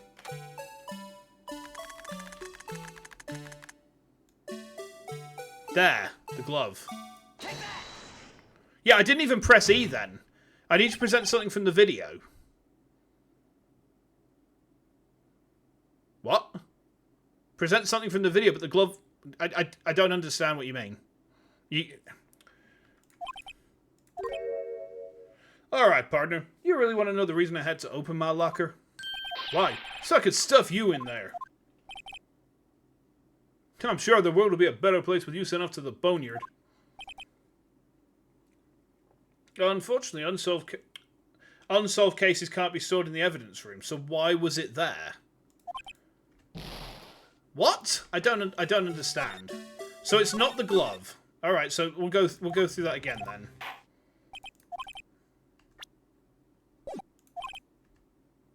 Okay. So what are we looking for? We need to present something from the video. It's something else that had to be hidden. Is it the knife? Hold on. It's not the glove, it's something else that has to be hidden. So is it the cloth again, then? Why does the cloth have to be hidden? Hold on. This security tape is very confusing. So it's not the glove. The glove falls out circumstantially. It can't be held in the evidence room, but it clearly is in the evidence room.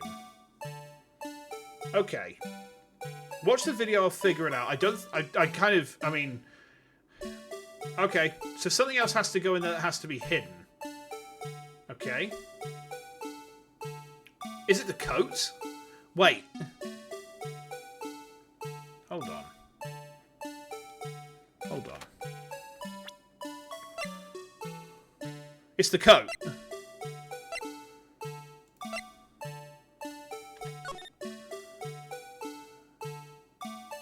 So do I need to present? Do I need to point out the blood stain on the coat then, or do I need to actually present? I can't present that. It has to be in the video.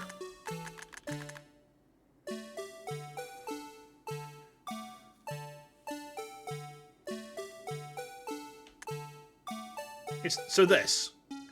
We present the coat. For some reason, you disguised yourself as Detective Goodman and entered the evidence room, though I don't know to what end yet. Yep. However, something unexpected happened. It's a very strange case. It's very, very, very taxing on my brain, if I'm honest. You've returned after eating some honey-glazed turkey leg. Excellent. I'm getting honey-glazed like a turkey by Miles Edgeworth. It doesn't feel very kimchi, let me tell you. Officer Meekins barged in on you. When asked to show your ID card, you pulled a knife on him. However, Officer Meekins panicked, and the white coat you were wearing was soiled with blood. A bloody white coat? You couldn't just walk out like that. So you hid the coat in your locker. Not bad, partner. Interesting. Now then, Officer Marshall, are you ready to tell us the truth? Looks like I underestimated y'all. I hope you're happy now, Mr. Edgeworth. 2 years ago, if you were only half as persistent then as you are today, we all wouldn't have to be here now, would we? Officer Marshall, tell the court what you did. All of it. Alright. It seems the time has come, and so have I. Okay. I had to do it that day. I couldn't just stand by and let it die. I stole the detective's ID and dressed like him. I planned to take out the evidence. I wasn't expecting Officer Meekins. I knocked him out and managed to escape. I knew which errors wouldn't be caught on the camera. There wasn't any murder in the evidence room at 5:15. So the supposed victim was really you. But there's one thing I still don't understand. Traces of a large quantity of blood were found on the floor of the evidence room. If no one was murdered, then how could that be? Officer Meekins managed to cut his own hand. My guess is he's the donor. It was way too much blood for such a small donation.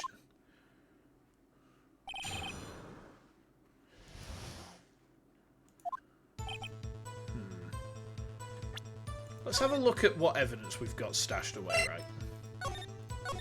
Let's have a look at what evidence is kind of stashed at the minute. So, we've got the murder weapon, traces of victim's blood, no prints. We've got found at the crime scene, wrapped in the defendant's muffler, small tag attached. Doesn't say it's got Bruce's blood on it, right? The incident files. Don't put your hololive Nendoroids in that, again. It'll just all fall out the bottom when it goes on the floor. Sticky mess. Horrible. Maybe we just press on every point. When you say it, you mean... Do you even have to ask, partner? The SO9 incident. 2 years have passed since that case was closed. It was going to completely end with the transferal that day. Not if I have anything to do with it. That incident's not over. But what did you hope to accomplish by sneaking into the evidence room? When a case is closed, only that case's lead detective can look through the evidence. I wanted to have a look at it myself one more time. no matter what the cost. I don't care what anyone says, partner. That case is mine. But Officer Marshall wasn't in charge of that investigation. Why does he care so much about it? That day was my last chance. That's why Why did you disguise yourself as Detective Goodman? If I didn't make it look like Goodman was carrying out the evidence transferal, I'd be arrested for stealing evidence. It wouldn't get me anywhere. So you did it to fool the security camera. And the detective's ID card. I stole that the morning of the incident. So that was really why Goodman started filling out that lost item report. I returned his ID card. I left it on the floor in the prosecutor's office parking lot. That explains how it got there. So the ID card came later. The ID card came after 5:15. Okay. I already know the answer to the question of why, right? We just need to piece it together. It's Neil Marshall is his relative, his brother, I would assume. That's my guess. Why else would he have such a high stake unless it's family? The ID card I found was left there by Officer Marshall. So essentially, you managed to succeed despite your lack of foresight. What do you mean, partner? I mean the fingerprint-activated lock, of course. No matter how well you disguise yourself, you can't change your fingerprints. Under normal circumstances, you wouldn't have been able to open that locker yourself. But you could because a rubber glove just happened to get stuck in the door. That means Detective Goodman must have opened the locker before Officer Marshall.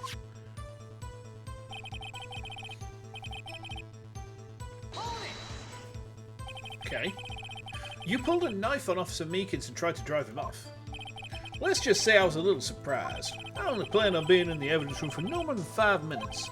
I didn't think anyone would actually come in during that short time. Officer Meekins certainly is the 1 in a million type of person. Mistaking a detective for an intruder and demanding to be shown his ID.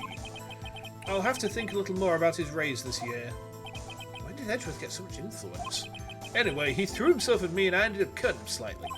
I'm sorry it had to turn out that way, with me knocking him out and everything. By the way, what happened to your knife? Oh, you mean this one? I don't know what to say. So you knocked Officer Meekins out and... That's damning Meekins by faint praise. So, you did your research beforehand. Those who go into the desert unprepared don't live long, partner.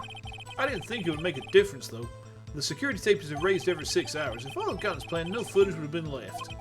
However, you bloodied your coat in the struggle with Officer Meekins. If someone was in the security room when I came out, the jig would have been up. I opened my locker and stashed it in there. What was Officer Meekins doing during that time? Sleeping. What else? He was sleeping like a baby. So what you're saying is on that day...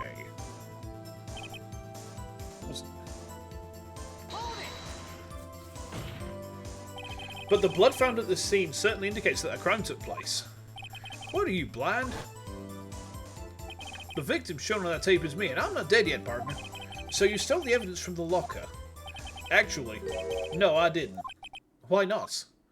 When I opened the locker, the evidence was already gone. What? Mr. Edgeworth, where is that evidence? It's still missing, Your Honor. Ooh. Detective Goodman's locker was already empty. Someone else stole the evidence. Officer Marshall, may I ask you one thing? Fire away, partner. It's a free country. Just remember, I'm also free to decide whether or not to answer. Why did you do this?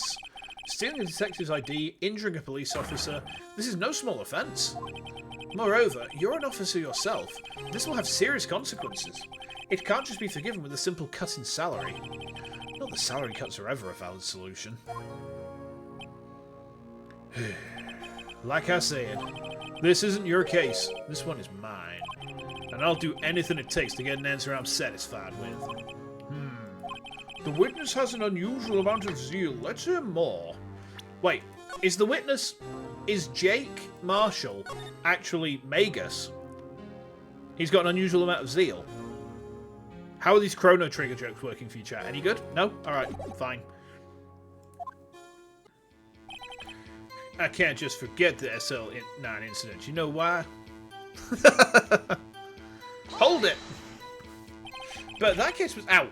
It's stuck on my head. But that case was solved 2 years ago, wasn't it? That's the reason the evidence was stored in the evidence room. Joe Dark was convicted for his crimes. One thing I can say for sure is he deserved his sentence. I remember the Joe Dark case. It involved serial murders, didn't it? I don't intend to complain about how it turned out, but there's something that still bothers me. Something went down at that trial. Something no one will talk about. What happened? I don't know. That's what I'm trying to find out. Why is he so concerned with that incident? Maybe I should present him with what I think his real reason is. I had a feeling we'd want to appear sooner or later. Everyone involved here is related in some way to that case. Better take another look at the files. Yeah, so I think we get to that point and we present him with the case file. You know why? Because your brother was one of the victims. Your brother was one of the victims, wasn't he?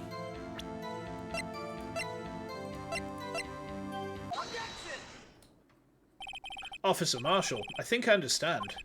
I think I know why you care so much about the SL9 incident. Sounds like you've been sipping too much cactus juice, partner. I have the SL9 incident file here. The name Marshall is mentioned in here. In a list of murder victims. Neil Marshall. Are you related to this man? Neil Marshall?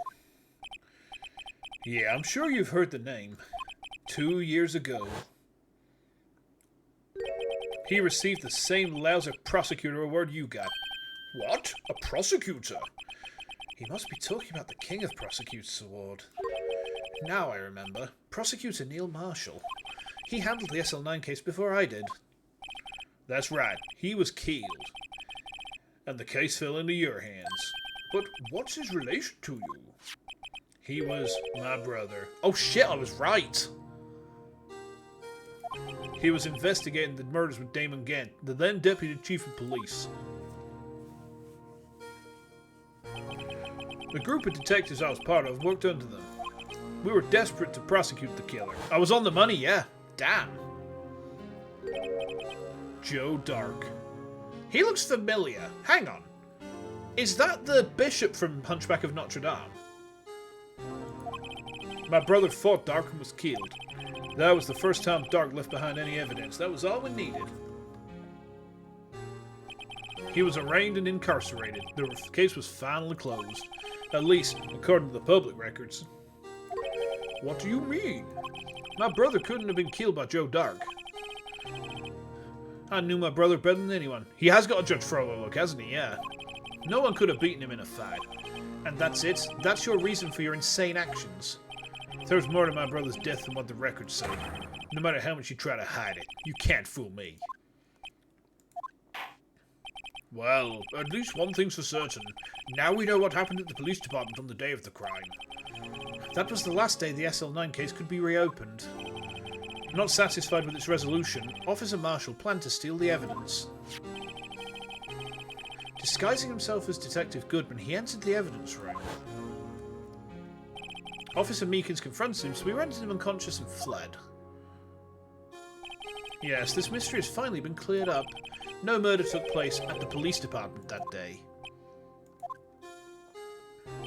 The things that happened by chance never cease to amaze. At exactly the same time as the murder at the prosecutor's office, this fake murder was going on at the police department. Yeah, it is starting to fall up, isn't it? Chance, it's got to be more than that. So if no one was murdered at the police department on the day of the crime, that means the murder in the prosecutor's office parking lot was the real one. Which in turn means only one person could have committed the crime. Chief Prosecutor Lana Skye.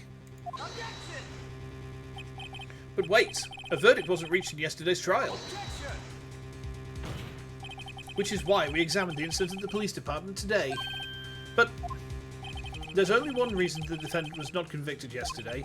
There yet remained the mystery of the simultaneous murder at the police department. It seems to me, this boy's got the draw on you, partner. All of the mysteries at the police department have been resolved, no doubt about it. Our sole murder took place at the prosecutor's office. The only suspect is Lana Skye, and the testimony of one Miss Angel Star is completely incontestable.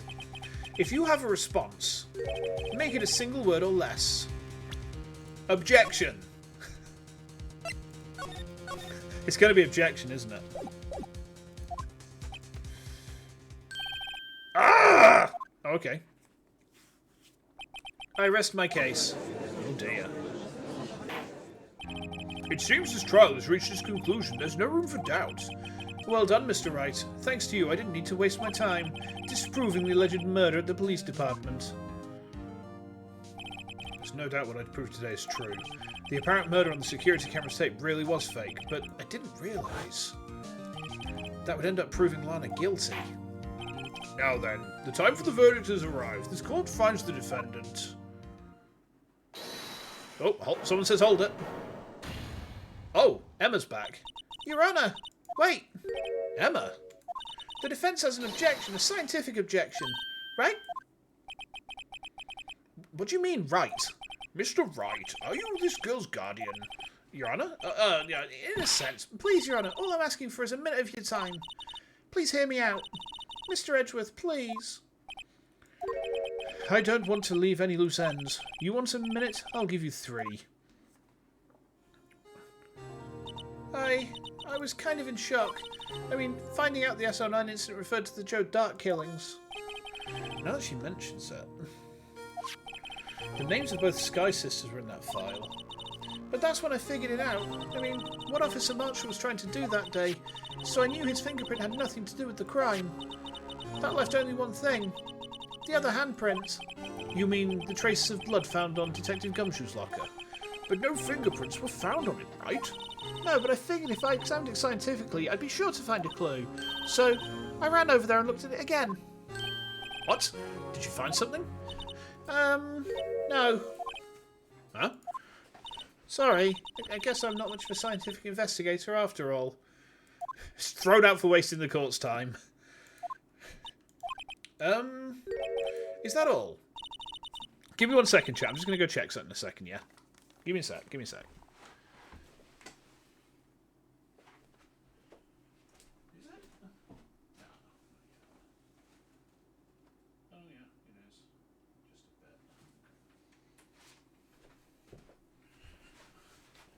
bit. Alright, I'm back. Please don't be mad, I'm just a high school student. And I'm just an attorney. But Mr. Wright, those traces of blood are the only clue we have. If we can't find something wrong with them, please, Mr. Wright, you're a professional. If anyone can save Lana, it's you. Me? Oh boy. Time's up. Now then, Mr. Wright. With regard to the incident of the police department, does any reasonable doubt remain? I don't think so.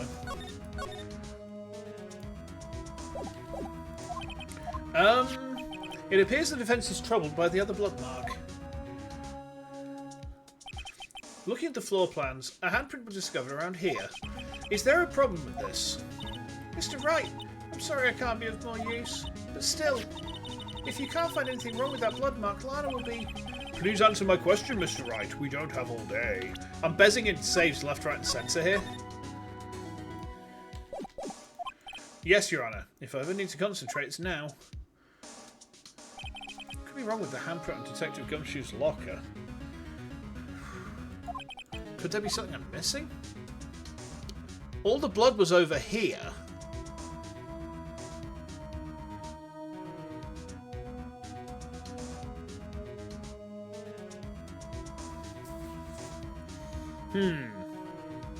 He does a think. He considers. He ponders, even. He ponders, chap.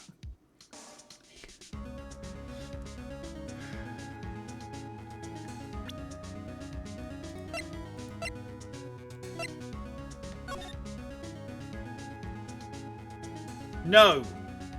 Ara, she's 16. I do not pound hers, alright? No. Nope. Yeah, the blood's there. There is a problem because there's loads of blood there.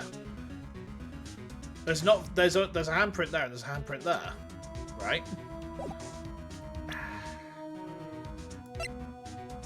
What's that? Probably the wind. All right. The other thing is there's no. Hang on.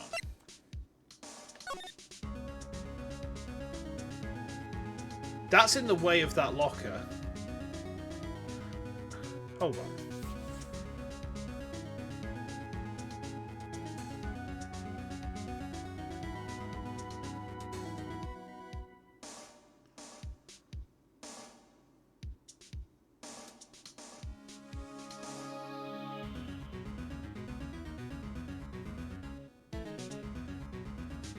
Am I on the right track here?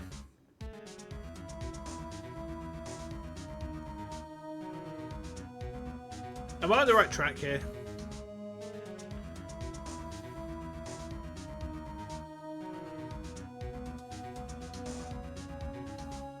So we go back there, and then he goes past the camera, right? There's no... No, I'm not right there. I thought there might be blood there. Unless we wait for it to pan back. We can't see the locker. I'm just going to have to try and raise an objection, aren't I? There's no blood there. Objection! This handprint left at the crime scene clearly shows a contradiction.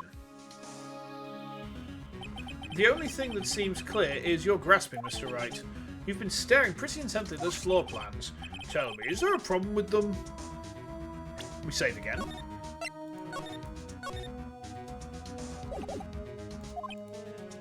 Yes, this is strange. Take a good look at these floor plans. Something is missing.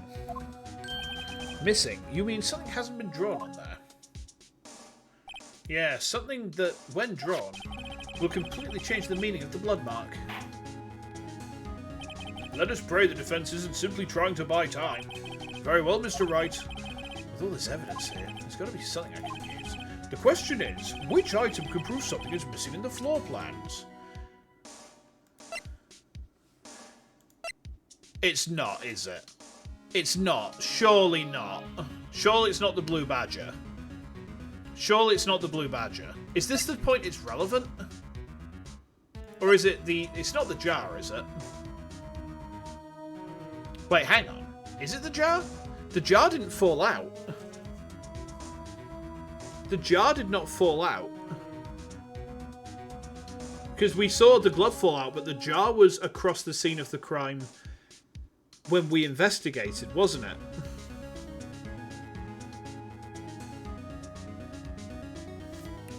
Is it the jar? Am I on the track? It's the jar or the blue badger?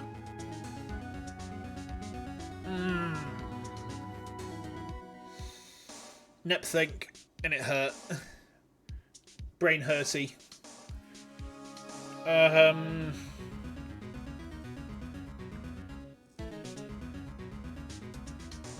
I think, personally, it's the unstable jar. Because it was found at the crime scene, a piece is missing, but it wasn't there in the video. It didn't fall out in the video, did it?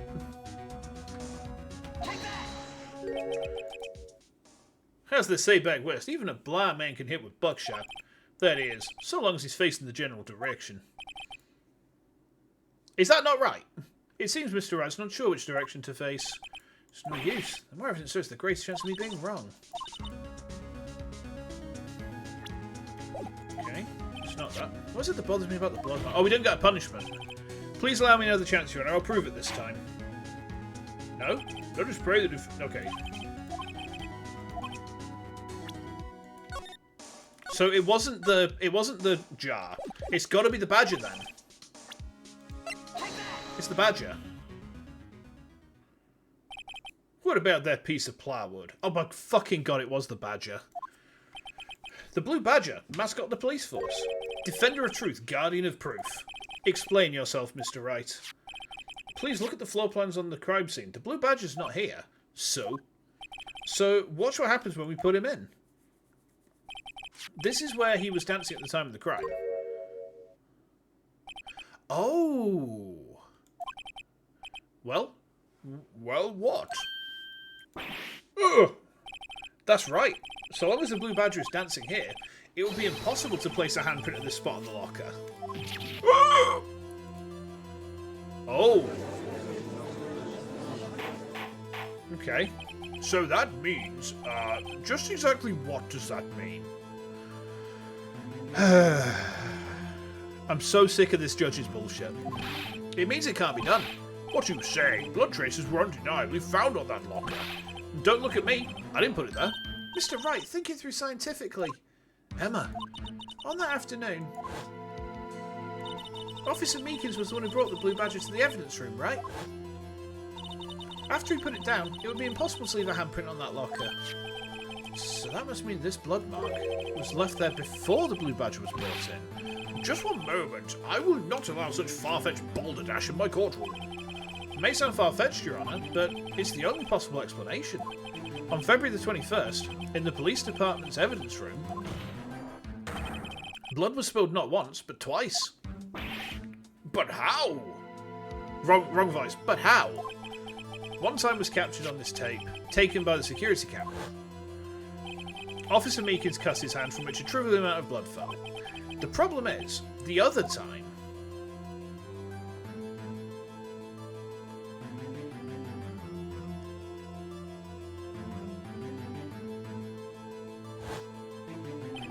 someone bled prior to the struggle shown on this tape. It had to have been Detective Goodman when he was really murdered. Oh, the music. That's ridiculous. I refuse to accept your absurd claim. The murder portrayed in the security tape has been proven to be a fake. However, that does not explain the blood mark found on the locker. So then, assuming this murder you purport really happened, when did it take place? I demand that you show evidence that proves when it occurred. I think it's the ID card record. It's 7/7s. Whoever 7/7s is did it. Look at this, look at this. Died within an hour and a half of 4 PM. So, feasibly, any time up until 5:30. Now look at this. Now look at this. 4:20. This motherfucker. This motherfucker. I'm cooking, chat, aren't I? Am I cooking? I mean, I don't like to toot my own horn, but I feel like I'm cooking here. I'm not sure if I'm cooking British cuisine or Italian cuisine, though. That's the question. When did the incident occur? To summarise, the defence claims that, prior to Officer Meekins being cut by Jake Marshall, who's posing as Detective Goodman, another incident took place in that evidence room. That's right. The blood mark on the locker proves this. Very well, then tell us, when did this first incident occur? As Mr. Edgeworth said, proof must be presented. Proof that when the murder happened. There's only one thing that will prove that. Now then, will the defence please present its evidence? What shows when the first crime took place? Has to be this. If the crime took place inside the evidence room, then the killer would have had to enter it, and in order to do so, an ID card would have been required. An ID card? Oh! The ID card record. Officer Meekins brought the blue badger panel into the evidence room at... Let's see here, 4:50 PM. If the crime took place before that time, it would be 4:40 PM. Ah! Miles Edgeworth, just what have you done? I never would have figured you had the nerve, boy. Drop the act, witness. It doesn't take a lot of thought to figure out it couldn't have been me. Nope, I ain't getting it. I'm afraid I don't understand either. It's clear from the luminol test that blood was there. However, when the second crime took place, both Officer Meekins and Officer Marshall failed to notice the blood. That means the blood from the first crime was wiped away by the real murderer. I would have just 10 minutes to murder the victim, carry his body away, and clean up the blood. Unfortunately, that's physically impossible. That would mean the crime must have taken place before Mr. Edgeworth entered the evidence room. Let's look at the chart again. There's only one other card number remaining. 7/7s. Talk about a lucky number. But wait, that doesn't make sense. How could Detective Goodman have entered the evidence room? Since there's no record of his card being used beforehand, he must have entered along with the real murderer. That's the only plausible explanation. He went in with 7/7s. Mr. Edgeworth, please look into this ASAP. Find out whose ID number is 777777777. That's one 7 too many, Your Honor. Unfortunately, I'm unable to look up the owner of that ID card. At least, at present. What? Explain yourself, son. The ID number 77 belongs to someone with the rank of captain or higher. Someone who is a so-called executive officer. We don't have the authority to inquire into such a person's identity. But that's ridiculous. Just how... I'm not finished talking, Mr. Wright. There is one situation in which we can be granted such authority. If an official charge filed against an executive is accepted. An official charge? You're all alike, aren't you? With your cover-ups and your forgeries. That's how the prosecutor's office operates. He blames the prosecutor's office for his brother's death, doesn't he? I take pride in my work, Officer Marshall. I would appreciate it if you would keep your slander to yourself. Slander, is it? Okay. Let me ask a question. Yes? No, not to you. To her. The defendant sitting over there. Your own little executive. Ah. Von Karma does exist, that's true. Don't be stupid. She's been charged with murder. Of course, we've looked up her ID number and it is not 77s. Don't play me for a fool, partner. That's not what I want to ask. All I want to know is one thing about that incident. The SR9 incident? Answer me this, Chief Prosecutor. In that trial 2 years ago, did you really only use legitimate evidence? Oh.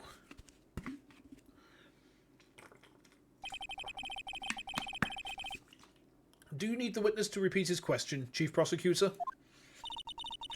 I heard him fine, Mr. Edgeworth. 2 years ago, I was in charge of the prosecution for that trial. At the time, occasionally, we felt the powerlessness of the law. At least, I did. Lana, I became a prosecutor in order to suppress crime with the law. But before I realised it, we were the ones being suppressed by the law. Defendant, just what are you saying? I'll ask you again, Chief Prosecutor. During that trial 2 years ago, did you really present all the evidence in court? Can you look me, an investigator in that crime, in the eye and say that you did? That expression is very, very... what's the word I'm looking for? Forthright. That's not the look of someone who's bullshitting. Chief Prosecutor, you didn't. I don't have to, Officer Marshall. Why won't you answer him? Drastic crimes require drastic measures. That's just the way it is. We did what we had to, in order for him to get the verdict he deserved. But Lana! Even if it involved forging evidence. She just admitted it. Oh, fuck.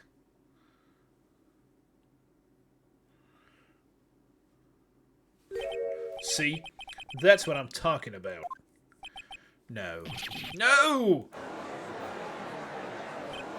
Order! Order! Order! Order! Oh, we actually got a riot in the court. Lana's remarks caused such a stir, the chaos in the courtroom could not be quelled. The conclusion of the trial would have to wait until the following day. Ooh.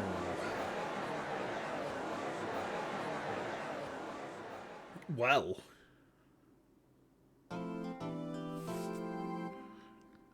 I can't unhear it. In the evergreen... No, okay. Please don't bonk me, cover core. Thank you very much. Onegaishimasu. Onegaishimasu. This is one of the most complex cases of the series. Yeah, my head hurts. I mean, my head doesn't hurt from the... Ow! That's why my head hurts, you little shit.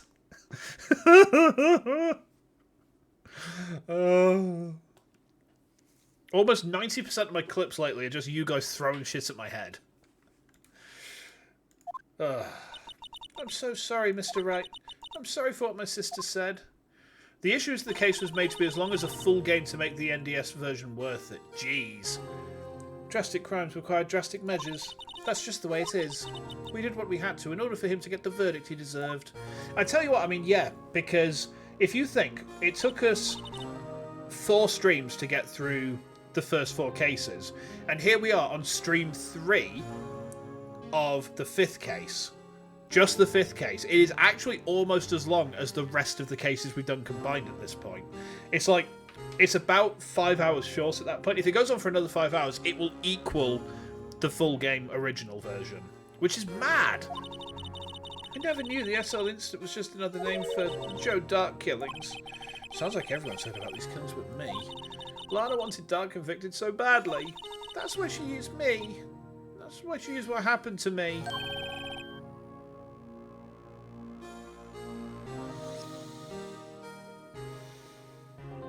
What do you mean, what happened to you?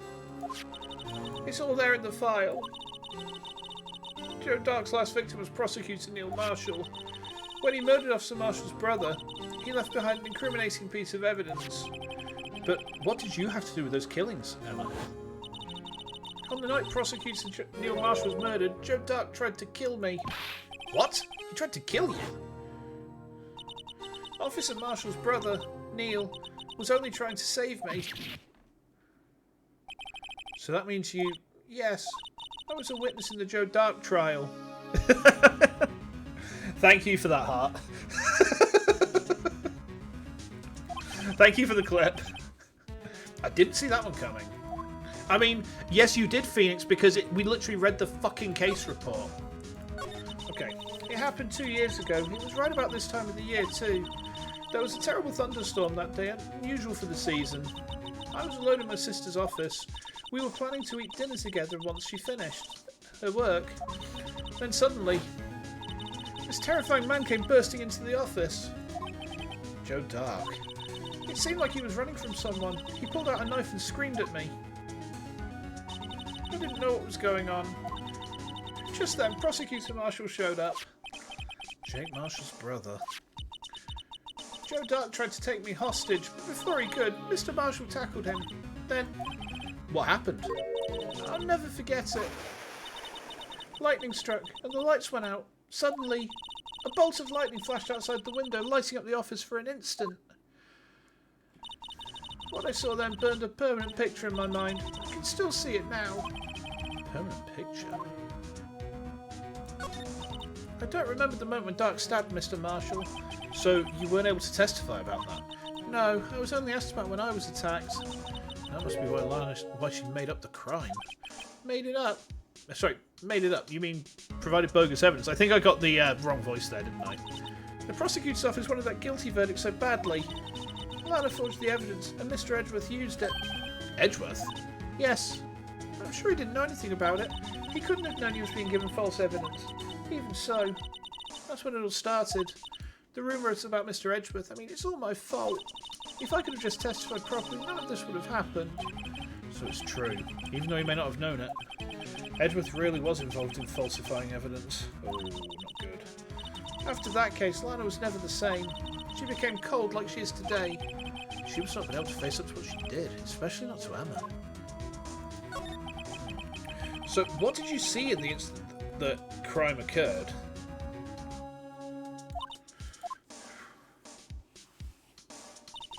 Dark knocked down Mr. Marshall and raised his knife. Neil Marshall was stabbed right in front of this poor girl. I don't remember what happened after that. Apparently I passed out. I tell you what, I mean, people don't think very much sometimes when they're talking about seeing things die, right? But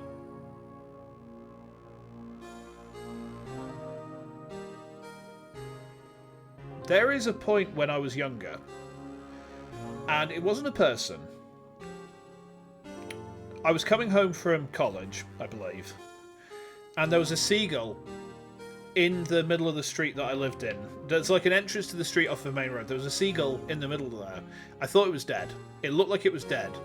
And as I approached it, its eye looked around at me and it tried to breathe. And I can't unsee that. If you see something die in a violent or unnatural way, it stays with you. I remember my first cat got run over, and I got to the scene just before he crossed the bridge, and when I said his name, that was when he took his last breath, and I will never unsee what happened. Let's carry on with the game. When I came to, Lana was cradling me in her arms. Poor Emma, you've been through so much.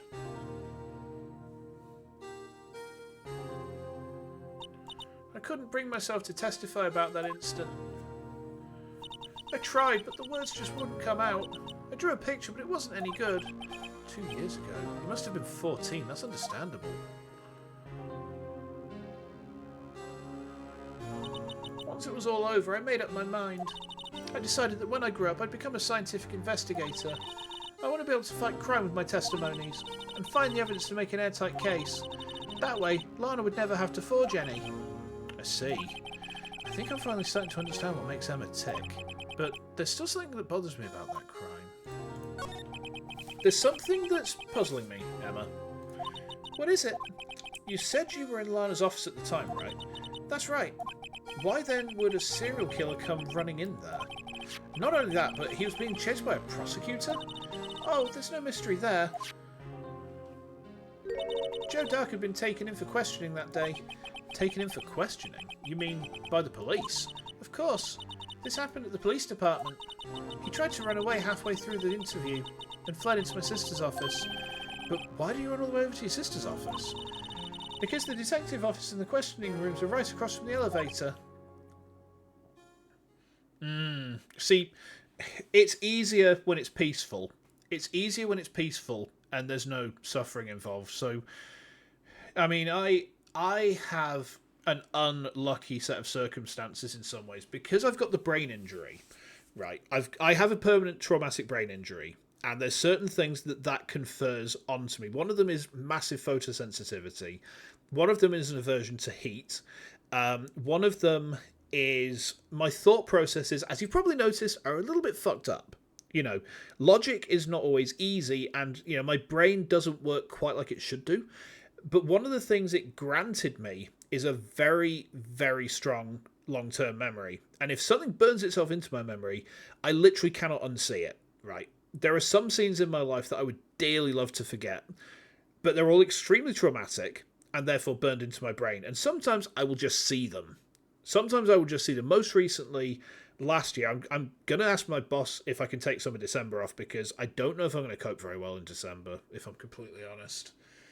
We'll see how I go, but it's a traumatic month for my memory. Let's just put it that way. Across from the elevator? But Lana was the chief prosecutor, wasn't she? No, silly. Didn't I tell you?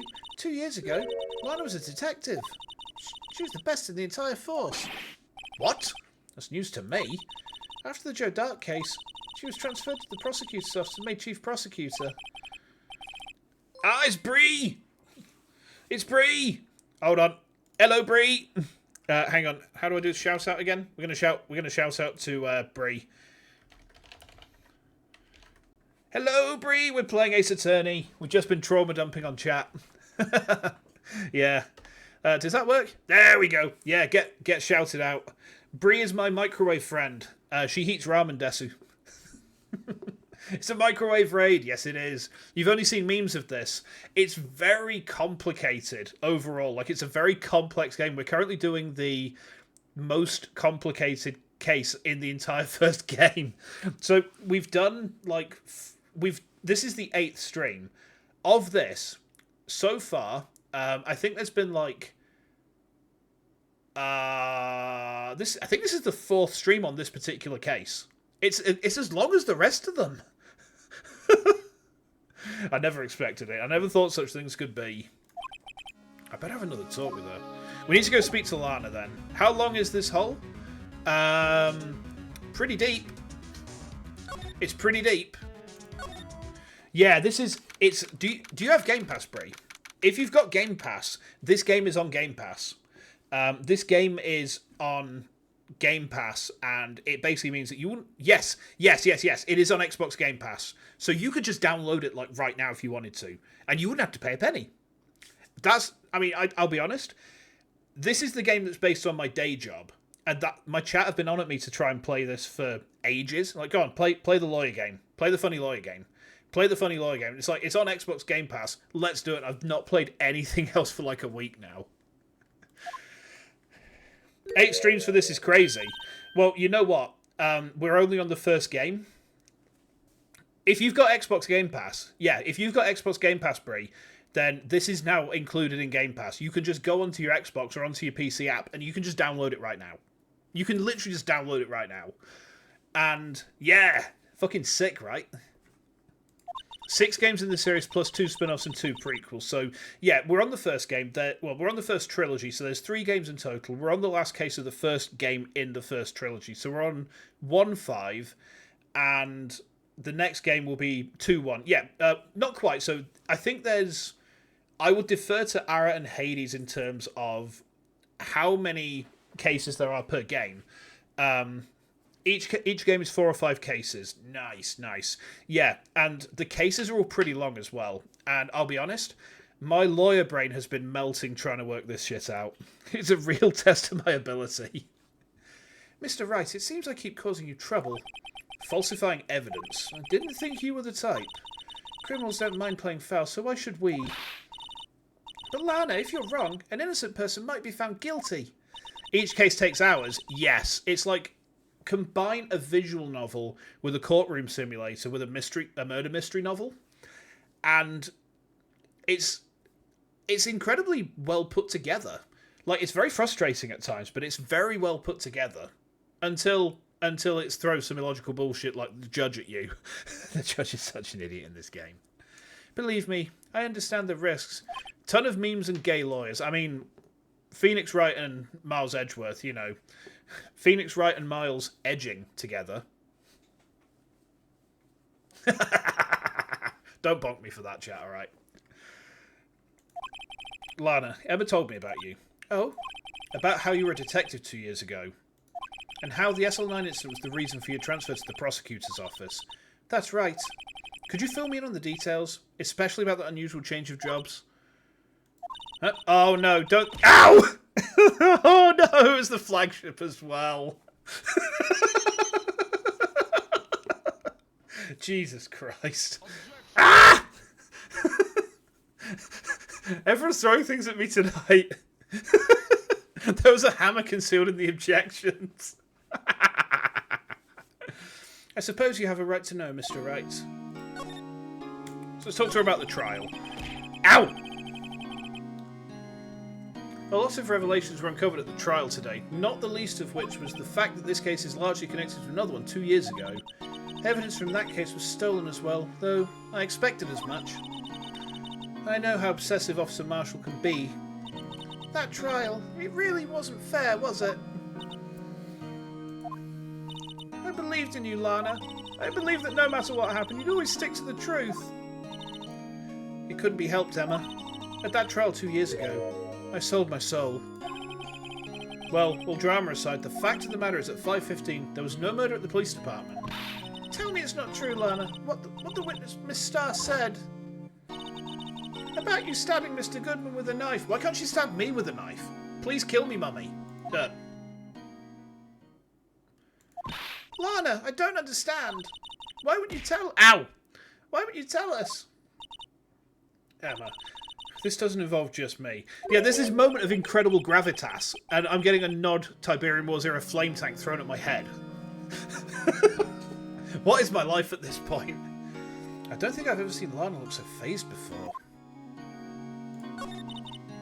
It's true, I was a member of the police force 2 years ago. She was amazing. They still talk about... Oh, wrong voice. They still talk about all the cases she and Chief Gant cracked together. Wait.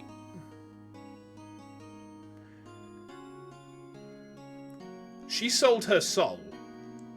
They crack cases together. She sold her soul. They crack cases together. You'd have to look 4 AM, but no, by all means. I mean, look away. Thank you for joining with the raid as well. My monastery is yours for the plundering, my friend. Wait, that sounds kind of sus. Let's go back on that. Chief Gant. Ow! He was the deputy chief of police back then, but ow! He still worked the crime scenes. Damon Gant. He was everything I aspired to be. I'm not sussy. I'm not sus. Ow! They were the best team ever. They solved crimes before the reports could even be filed. Ow! You got enough points to eat. Very true. Very true. Good night, Amzeli. Thank you again for coming aboard as well with the raiding party. Ow! I'm getting everything thrown at my head tonight. Oh boy, I'm probably going to add more redeems into that queue. By the way, I haven't decided what yet, but I'm going to work out some stuff to put in there just to make it a bit more varied. A fetus. A fetus. We want to put a fetus in the redeem queue. Oh god! Ow! Oh god! Ow! Emma really idolizes her big sister. But now you're chief prosecutor. What happened? I always planned on becoming a prosecutor. The reason I became a detective was... I know the Yeetus the fetus meme, but, you know, I could actually put, wait, old meme? Yeah, no worries, Bree. Thank you for the raid. Make sure you get some good rest, alright? Make sure you got some good rest, and then when you get a chance to, get this downloaded. And also, before you go, I'm listening. Ow! I can't get away from it. Nightbreed, thank you again for the raid. Sleep well and get this game downloaded tomorrow. Make sure that you get playing. Oh, I will. Don't you worry about that. We're going to have some great fun tonight. We are.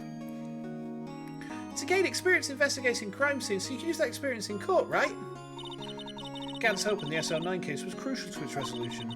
After that, he became chief of police and arranged my transfer to the prosecutor's office. Maybe I should ask more about this investigation if there's 2 years ago. 2 years ago, I was second in command of the detectives investigating Dark. Second in command? That means the investigation lead was Damon Gant, right? Yes. Deputy Chief Gant and I shared the same office and the same investigations, and occasionally a bed. They even had the same office. We led a team of the best detectives on the force. Detective Goodman, whose case it was, Jake Marshall, and Angel Starr. She's a lesbian. Fair enough. So, is this just like a canon thing within, like, Ace Attorney? Is everyone kind of...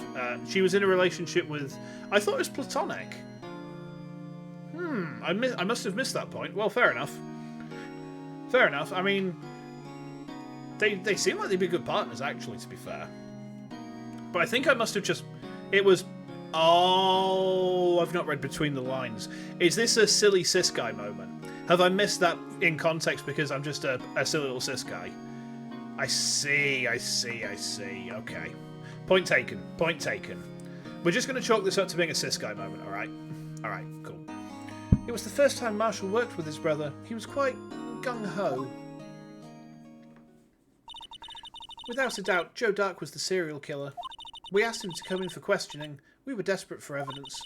That was when his final murder took place. When he tried to murder Emma.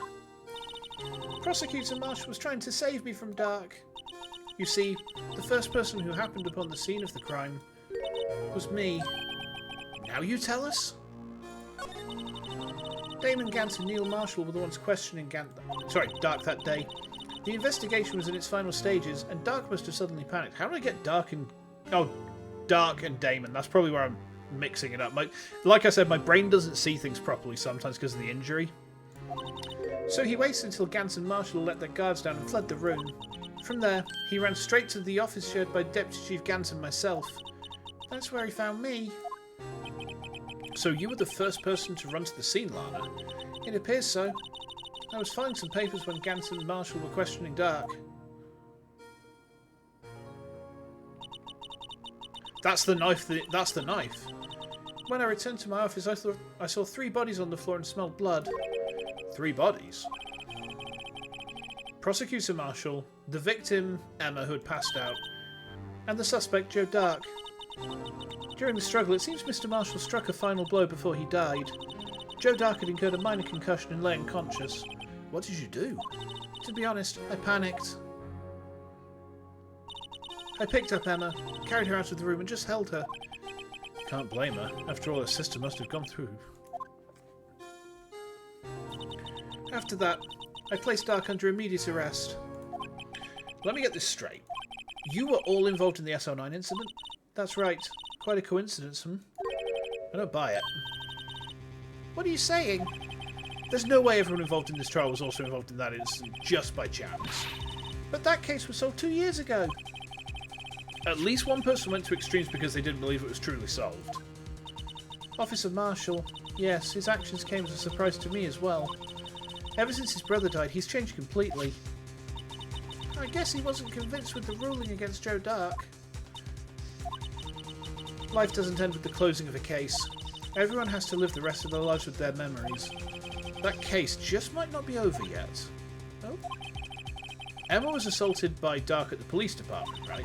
Yes, in the office that Damon Gant and I shared.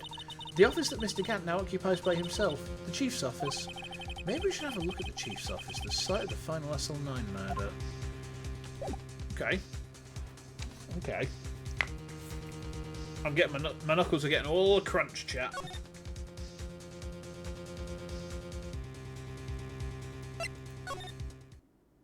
Ooh, we got criminal affairs, okay?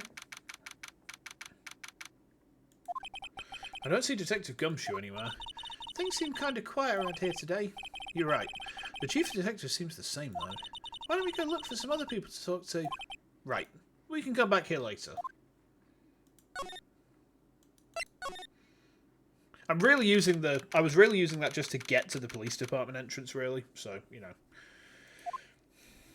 Where's Marshall? Howdy, Bambina. Oh, Mr. Marshall. I never thought things would turn out this way when I woke up this morning. Que sera, sera. You never know where life will lead you, eh, Bambina? I should have known my luck would run out when old Billy dried up this morning. Billy? Must be his pet cactus. Say, where are you headed? That's Phoenix. Say, where are you headed? Just over to the prosecutor's office for a little interrogation. It's a voluntary appearance, but we all know I won't be coming back. Sorry, but you can't go in the evidence room today, partner. But, Mr. Marshall, why did you do it? Why did prospectors head west? If ever there was a case I need to know the truth about, it was that one. Before you turn yourself in, Mr. Marshall, would you mind telling us exactly what happened? Looks like I will be getting a steak lunch today. We can get some information out of it then, huh? Okay. Something's fishy about that trial from the beginning. It wasn't just me either. All the detectives thought so. What do you mean, fishy? Some of the facts reported were inconsistent with the evidence we found. For example, the murder weapon. The murder weapon? You mean the switchblade knife with the broken tip? That was Joe Dark's alright. But in the initial autopsy report, a question was raised. A question? The blade of the knife was not a perfect match with the wound the victim sustained. What does that mean? It means there is a good chance that knife was not the murder weapon. Oh. However, in the report that was finally submitted, that possibility had been erased. Could the facts have been concealed with forged evidence? That case left behind scars on all of us. The scars that the SO9 incident left behind. Unless his brother was actually killed with a different weapon, and the knife was just put into his back as like a plant, maybe?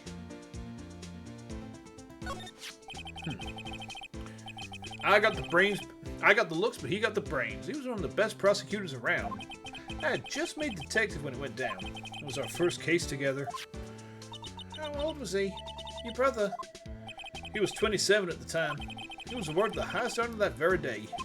The highest honor? You mean the King of Prosecutors? I knew it. What are you looking at me like that for? That's an honor for a prosecutor. Mr. Marshall must have really been close with his brother. The day the SO9 incident took place, that wasn't the same day as... That's right. It was the day of the evidence transfer. Interesting. It was drizzling that morning, and by nightfall it was thunder. Can't believe 2 years have gone by already. I tried to steal the evidence so the case wouldn't die. Apparently someone tried to stop you. Detective Goodman was murdered, and the evidence locker was empty.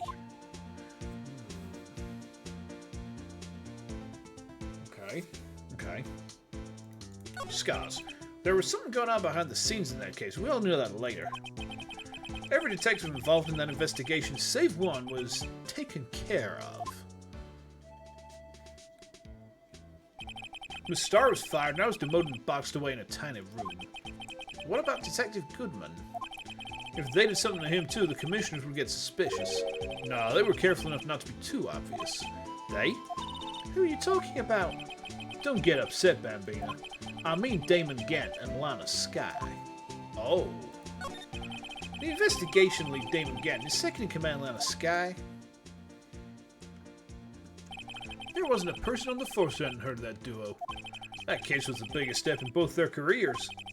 After the case ended, Lana transferred to the prosecutor's office, right? Yeah, Damon Gant, the newest chief of police, arranged for that to happen. She's never been the same since she left. Oh. Everyone in here said so. Chief Prosecutor Sky was totally different when she was a detective. Now that he mentions it, Emma said something like that too. Tell me, what happened to my sister? Sorry, Bambina, but her secret is too well guarded. I never found out. Lana's secret. It all started 2 years ago. So there you have it. That's my story. Did you enjoy it, partner? It was certainly enlightening. There's one thing for sure I found out in court today. That boy Edgeworth isn't my enemy. He was the one who used falsified evidence to get a guilty verdict, but someone else was the one who gave him that evidence and planned everything. And that someone is Damon Gant. Oh, hang on. Is he the villain? Don't believe me? Well, I don't blame you. I won't even be a patrolman after today. Too bad I won't be around to work with you when you become a real scientific investigator. Adios, Bambina. So, hang on. Hang on.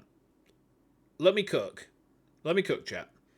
So, Marshall says someone was feeding Edgeworth false evidence in a case where he doesn't believe that the facts have been properly represented, and that his brother's murder and the means of that murder have been called into question, and he's fingering Chief of Police Gant for this. He's fingering Chief of Police Gant for the falsified evidence that Edgeworth was fed. Now, why would you feed your prosecutor on a case falsified evidence unless you're covering something up for yourself? I don't think you would do it for an underling, because he's made it quite clear before that he doesn't really have massive regard for his underlings. He's covering something for himself. And if the murder has been called into question because the initial injury reports don't match, did Gant kill Neil Marshall? What? What? Huh? Oh, we can come back to criminal affairs. Alright, cool. This place was pretty empty, but today it's deserted. That must mean everyone's busy solving crimes. Oh, if you're looking for the others, they're all in the conference room. Nice cooking. Ooh. The menu's alluring, but it lacks some seasoning. Okay. So I'm on the right track then, by the sound of it. Oh, thanks. He actually talked to us. With the chief prosecutor saying what she did and the decision about what to do about Mr. Edgeworth, not to mention a statement to the media in tomorrow's trial, there's more chaos going on than Thanksgiving and Christmas put together. I think festive is the word usually used for those. Sir, we'd like to have a look around Chief Gant's office. Just use the connecting hallway to the other building and take the elevator to the top floor. Really? You mean it's okay for us to go in there? I mean, we aren't police officers or anything. You're right. You can't go in there. It's off limits. Now I see where Detective Gumshoe gets his unique charm. Well, what are we waiting for? Let's head to the Chief's office. Alright. Up we go then. Oh, come on. There's no way that anyone who isn't a complete fucking villain has a fucking church organ in their office.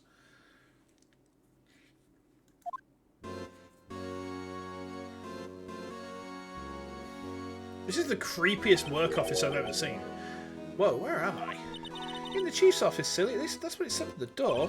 Check out that pipe organ. That's real, isn't it? Hey, I used to take organ lessons in kindergarten. They used to call me Little Miss Back. Literally plays it on the organ. I thought I was a genius until they tried teaching me to play the notes. Na na na na na. Na na na na na. Na na na na na. Na na.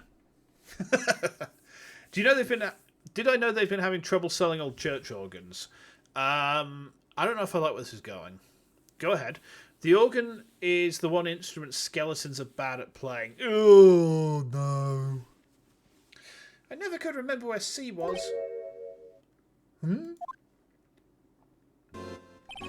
Oh, it's you two. Oh, Chief Gant. He put that paper he was reading in his desk. So, Rizo, have you been swimming lately? No, I haven't. I've been kind of busy lately. Oh, I can appreciate that. I've had my hands full too with Mr. Marshall's misconduct and Lance's provocative statement. Provocative statement? Oh, you mean about the forged evidence?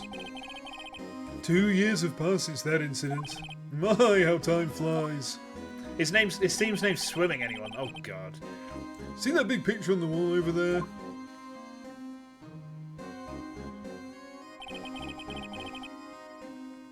Why is the cum jar there?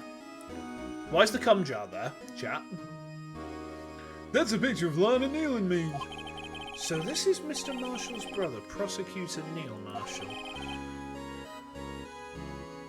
We took it to commemorate our work together. Something's not right with this picture. I can't quite seem to put my finger on it, though. Hold on, I just saw it. Wait.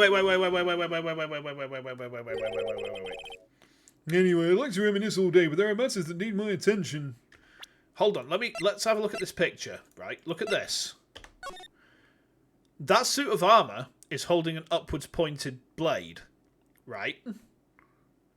That suit of armour is holding an upwards pointed blade. Now, what happened in Turnabout Samurai where there was an upwards pointing fence post?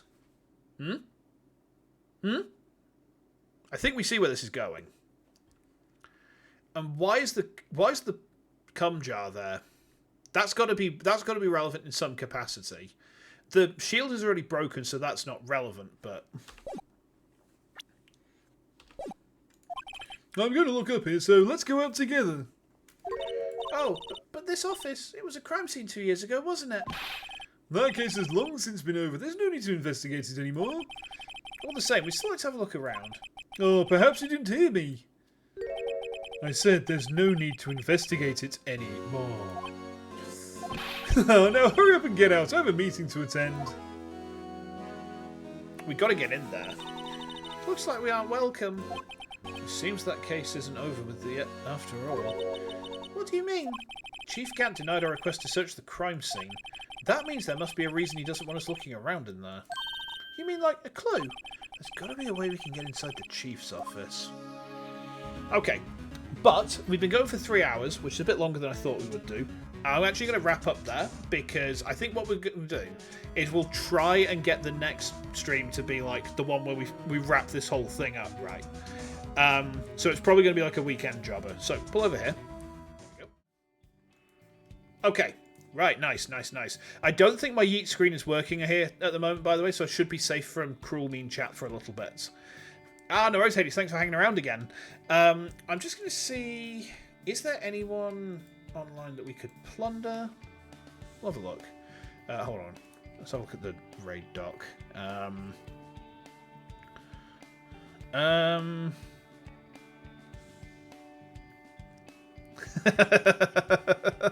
I'm not brave enough. I'm not. No, I'm not. I won't. I can't. I'm not brave enough. Oh, I don't think I don't. I want to bring myself to raid the Orc, but I can't pluck up the courage. Like, do you have any idea how intimidating it is thinking, I could raid my Oshi right now? And then you just realise that you're shit scared of doing it. Oh boy. No. I'm getting anxious. I'm getting really super anxious. So, there's supposed to be a storm coming through the UK for the next couple of days, right? So, I'm not streaming tomorrow. I'm not streaming Friday.